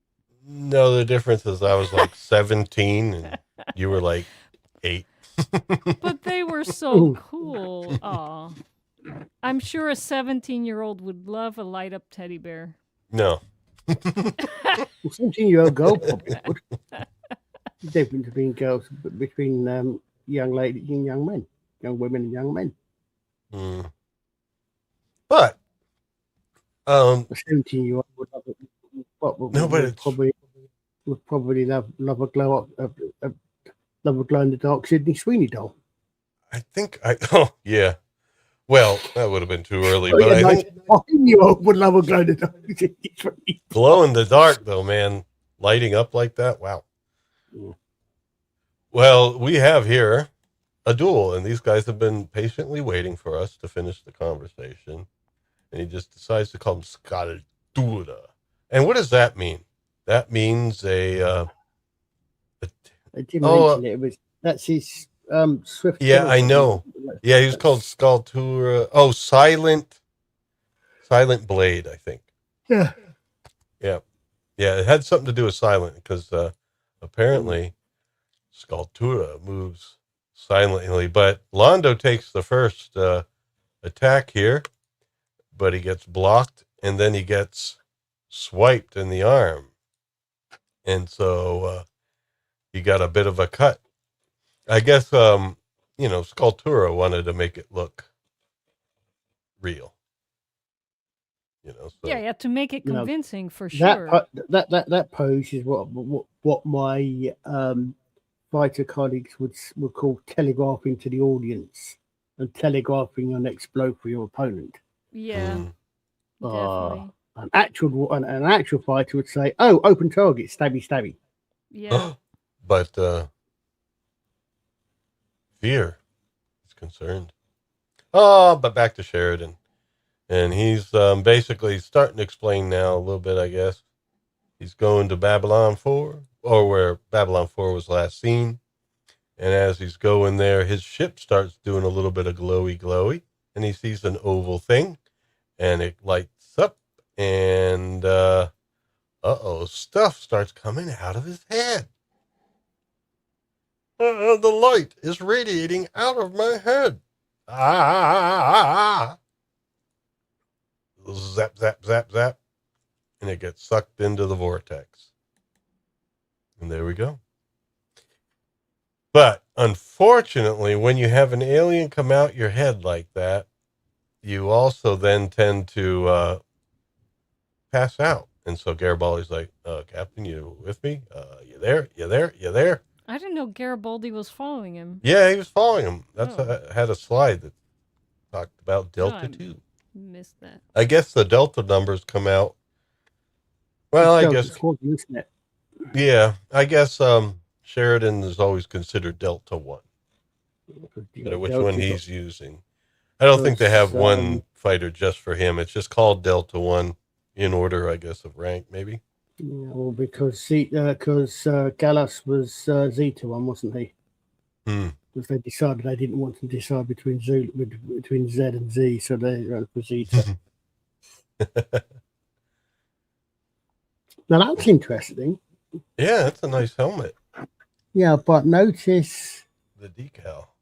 Yeah. Looks like a Looney Tunes character. Yeah, but no, I think that's still the Agamemnon. Maybe. So he kept his helmet. I can't. I know there's a word for it. Well, it looks like a decal. And so his helmet emblem from the Agamemnon was in Babylon 5. And it might be someone else, obviously, but it looks similar to what was on his baseball cap. Meaning he kept his colours from. He didn't, meaning he kept his colours from the Agamemnon, rather than having new colours for the new role or new station. Alrighty, and so there we have our glowy ship out there, and no, that was the grappling hook. I don't know what I was thinking. Yeah, grappling hook, but the computer tells them, yeah, we can't do it right now. Sorry. So we know that Garibaldi has to do it manually, but yeah, it's no big deal. He's able to snag it pretty much in one try, and so we're all good out there. And then we're getting to the final part of the duel. And I guess our audience knows what's happening, so we don't have to be all dramatic about it. But oh my God, he got Veer to scream. And then he's about to do the death bolt. Now, this is another thing that I guess, Colin, you would say is not a good idea. This is a real big telegraph here. Yeah, no, well, this is deliberate, isn't it? Yes, it is. Yep. It totally is. Yeah, he's about to do the downward stab, and then Londo, who's just laying there with a sword, just stabs him first. But he had no choice. Stabs him left-handed as well. Yeah. Wow, everyone's left-handed. No, I don't think Londo was. That's what I'm saying, because what I would imagine you might often get. I mean, I would imagine what you probably learn to do again. My colleagues that actually do show fighting will probably know better, but you learn, you could, for example, I mean, if you imagine, if you think of, for example, of that much maligned scene in Game of Thrones, I think it's Game of Thrones, where Arya has been grabbed by the Night King, and she lets go her knife, catches it in her other hand, and then stabs him. I think that's in the Night King thing. But that sort of thing, maybe. So you okay. So if for some reason your one arm is you can't use one arm, you can drop the sword and stab, perhaps.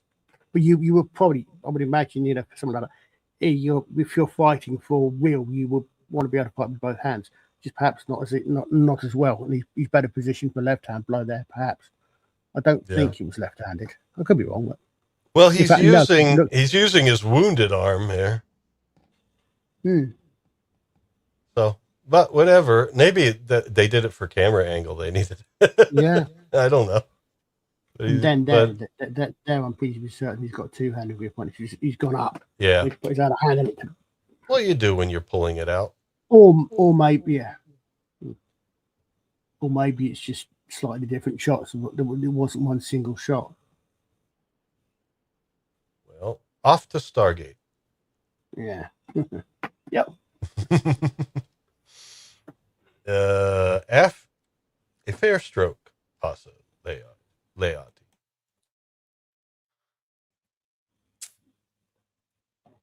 Why did you make me do that? What was it? Well, think about it. Well, and he kind of tells him here, my family. I could not let them shame. I could not let them share my disgrace. Yes.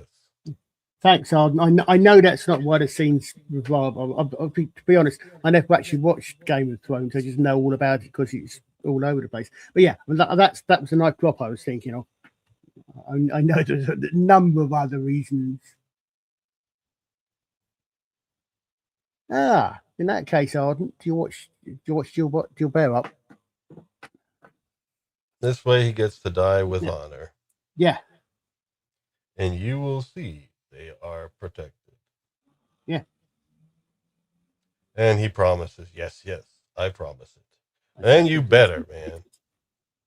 Well, I guess he knows he's honorable enough that even though with his association with Refa, and plus this is a way out. Like, Refa's not going to do anything. At least this guy's out of his way.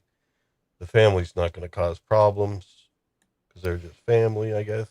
I think in this moment, Londo really, I guess now is when he knew what this guy's real motives were. Yeah. And he explains it to Veer later. It's like, yeah, all of this was planned. I will miss you. But we still have a little bit of a recap here. Sheridan needs to explain to the audience what was happening to him the whole episode. And so here they are in their civilian clothes. Come on over and saying, how y'all doing? So tell us like you're telling the audience. And so I was to try and basically the thing in my head was trying to survive. It was communicating too. It used what was it? Fear, fear. It was the feeling of being lost, and fear, and then family. Basically, like communicating. I'm afraid. I'm lost, and I want to go home. And everyone else is like, "Oh, that's cool. All right." But Franklin's like, I want to learn more about this thing. Maybe we should send you out there and you could try and communicate with this thing again. And Sheridan's like, nah.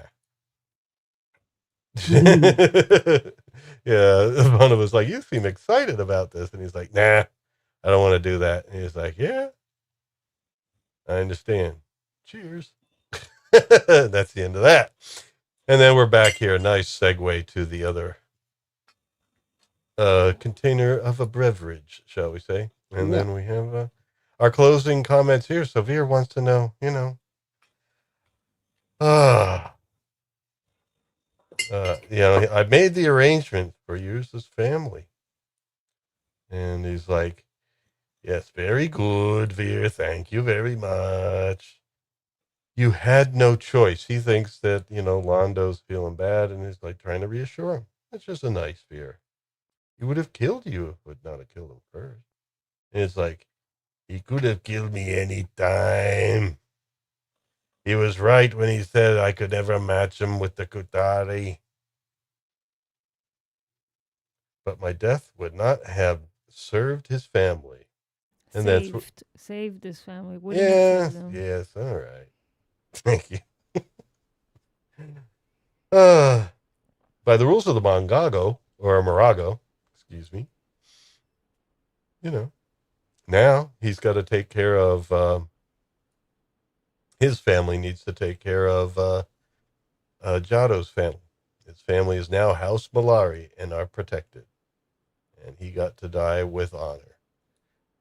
And that's when he's like, regrets it. And he says to Veer, like you mentioned earlier, I have made many choices lately, and not all of them. And for the first time, I am not sure these choices were right.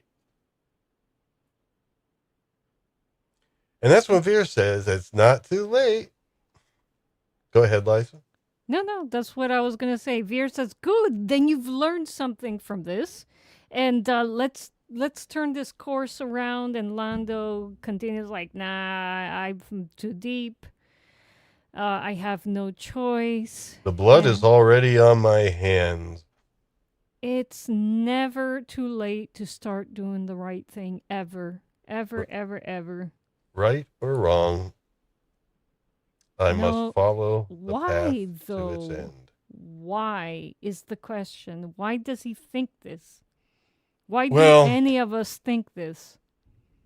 Well, he probably feels so bad about what he's done so far. It's like, why should I turn around now and try to? Because it costs you your best friend, and it could cost you more. Well, not just that, but also it's like, how about other people? Maybe you don't have to be responsible for so many more deaths. More, exactly. Whether they happen or not, at least you don't have to be responsible for more. Exactly. Yeah, well, the thing is, I think it's put. I would debate the fact that he said it's the first time he realised. I think the way he's been played, he has had doubts, or at least something. But what I think is interesting a bit is where he actually started thing. Is I think way back when when he first says to me, contact my agents on the home world. Mm-hmm. I need to know what's going on. I think that's when he first starts saying, because he realizes there's more going on than he thought. Yeah, there's more going on behind the scenes in this collaboration. Or at least there's more. There's more going on than he was aware of. Yeah, there's perhaps things going on in the background which No, you're right. Second or third order consequences, shall we say? His actions are. He still believes that his actions are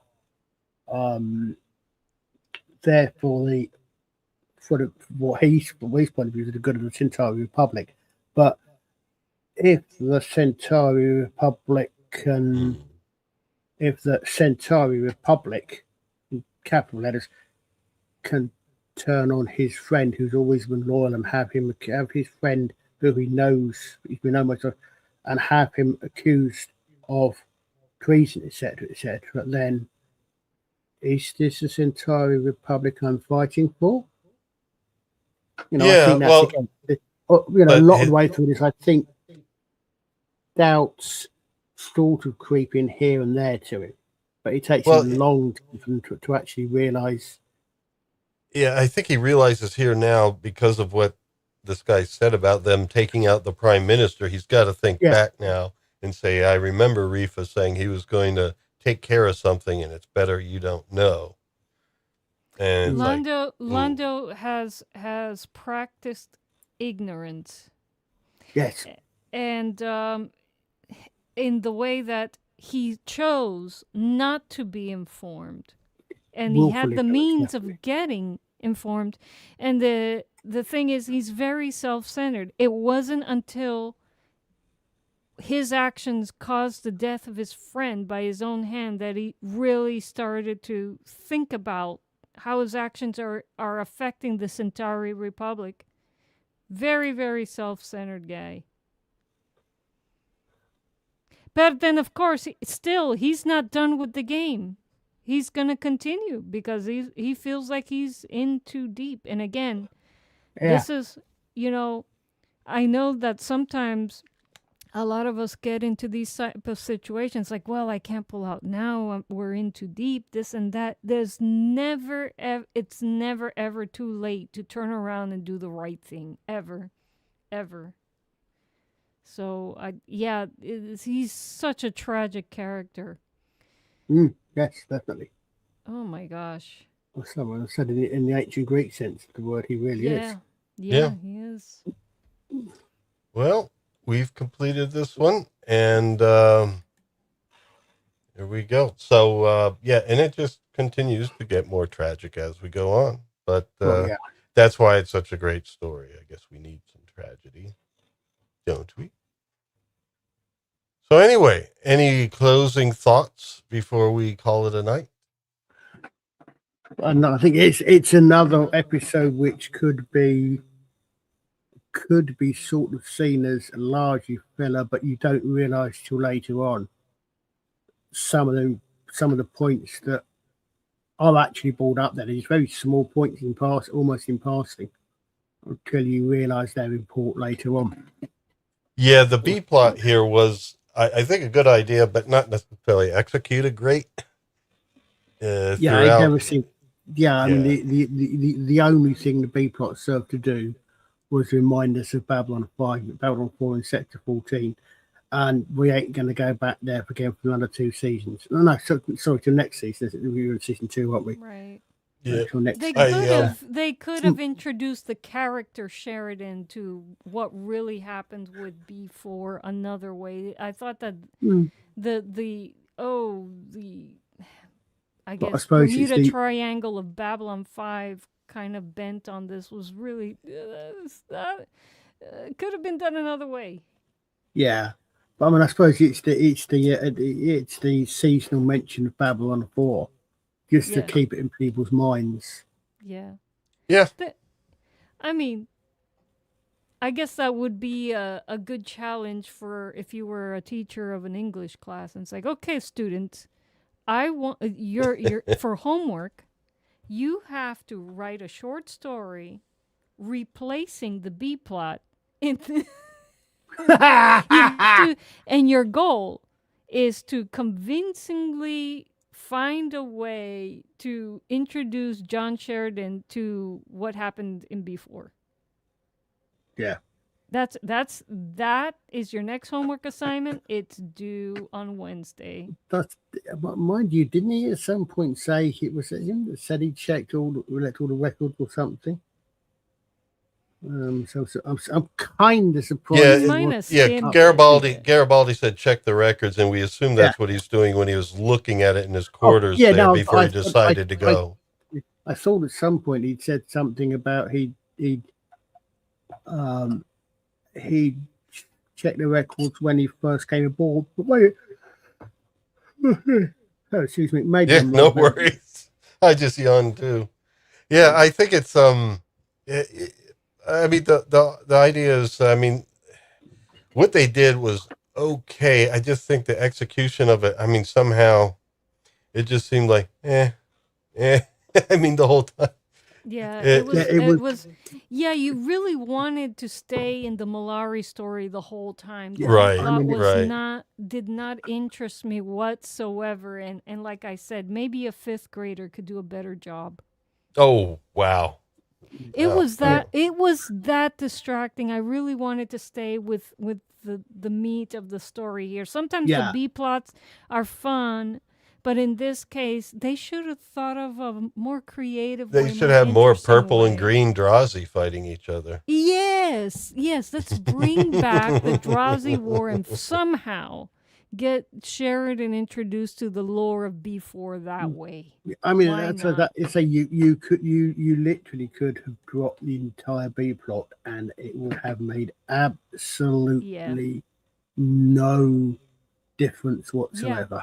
Yeah, exactly. You could cut it out entirely. Yeah. Yeah. Most B plots at least have either some interest and entertainment, sort of tell us a little bit more about one of the characters, or say most of them have something. Right. It was a missed opportunity. Yeah. Yeah. Well, anyway, I guess we're going to call it a night now. Thanks for sticking with us, Arden.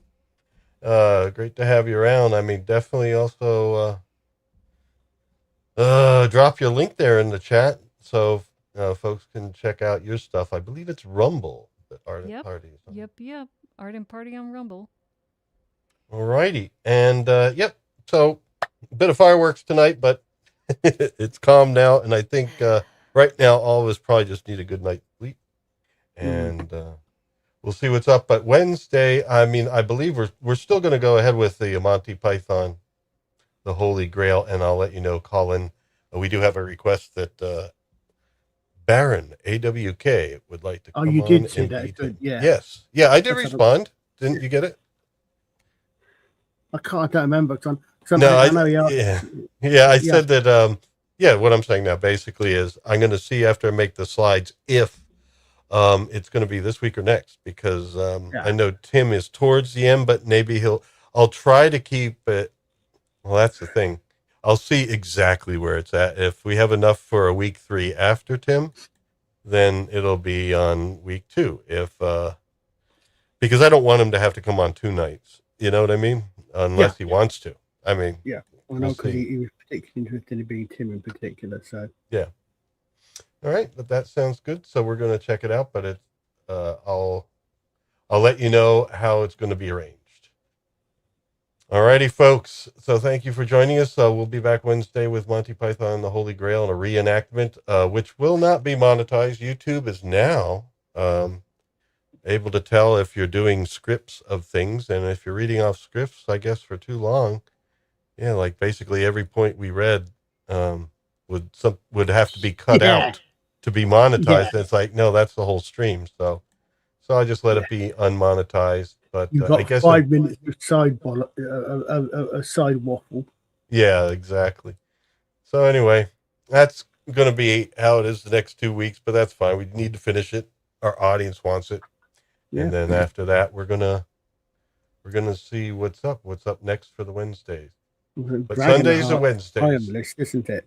So Well, we want to do Sherwood, Robin of Sherwood, but I think Scott requested Scott Dragonheart. Harvid has been with us for so long there in the chat. He wasn't here tonight, but he's been there pretty much all the time for the past couple of years. That's why we are, I guess, slightly worried. But well, it's the chat did remind me it was Father's Day. Remember, we made dinner for my pa yesterday, so we're kind of like offset. We forgot that today was actually Father's Day. Yeah, that's true. All right, folks. But anyway, all's good in the realm, I guess.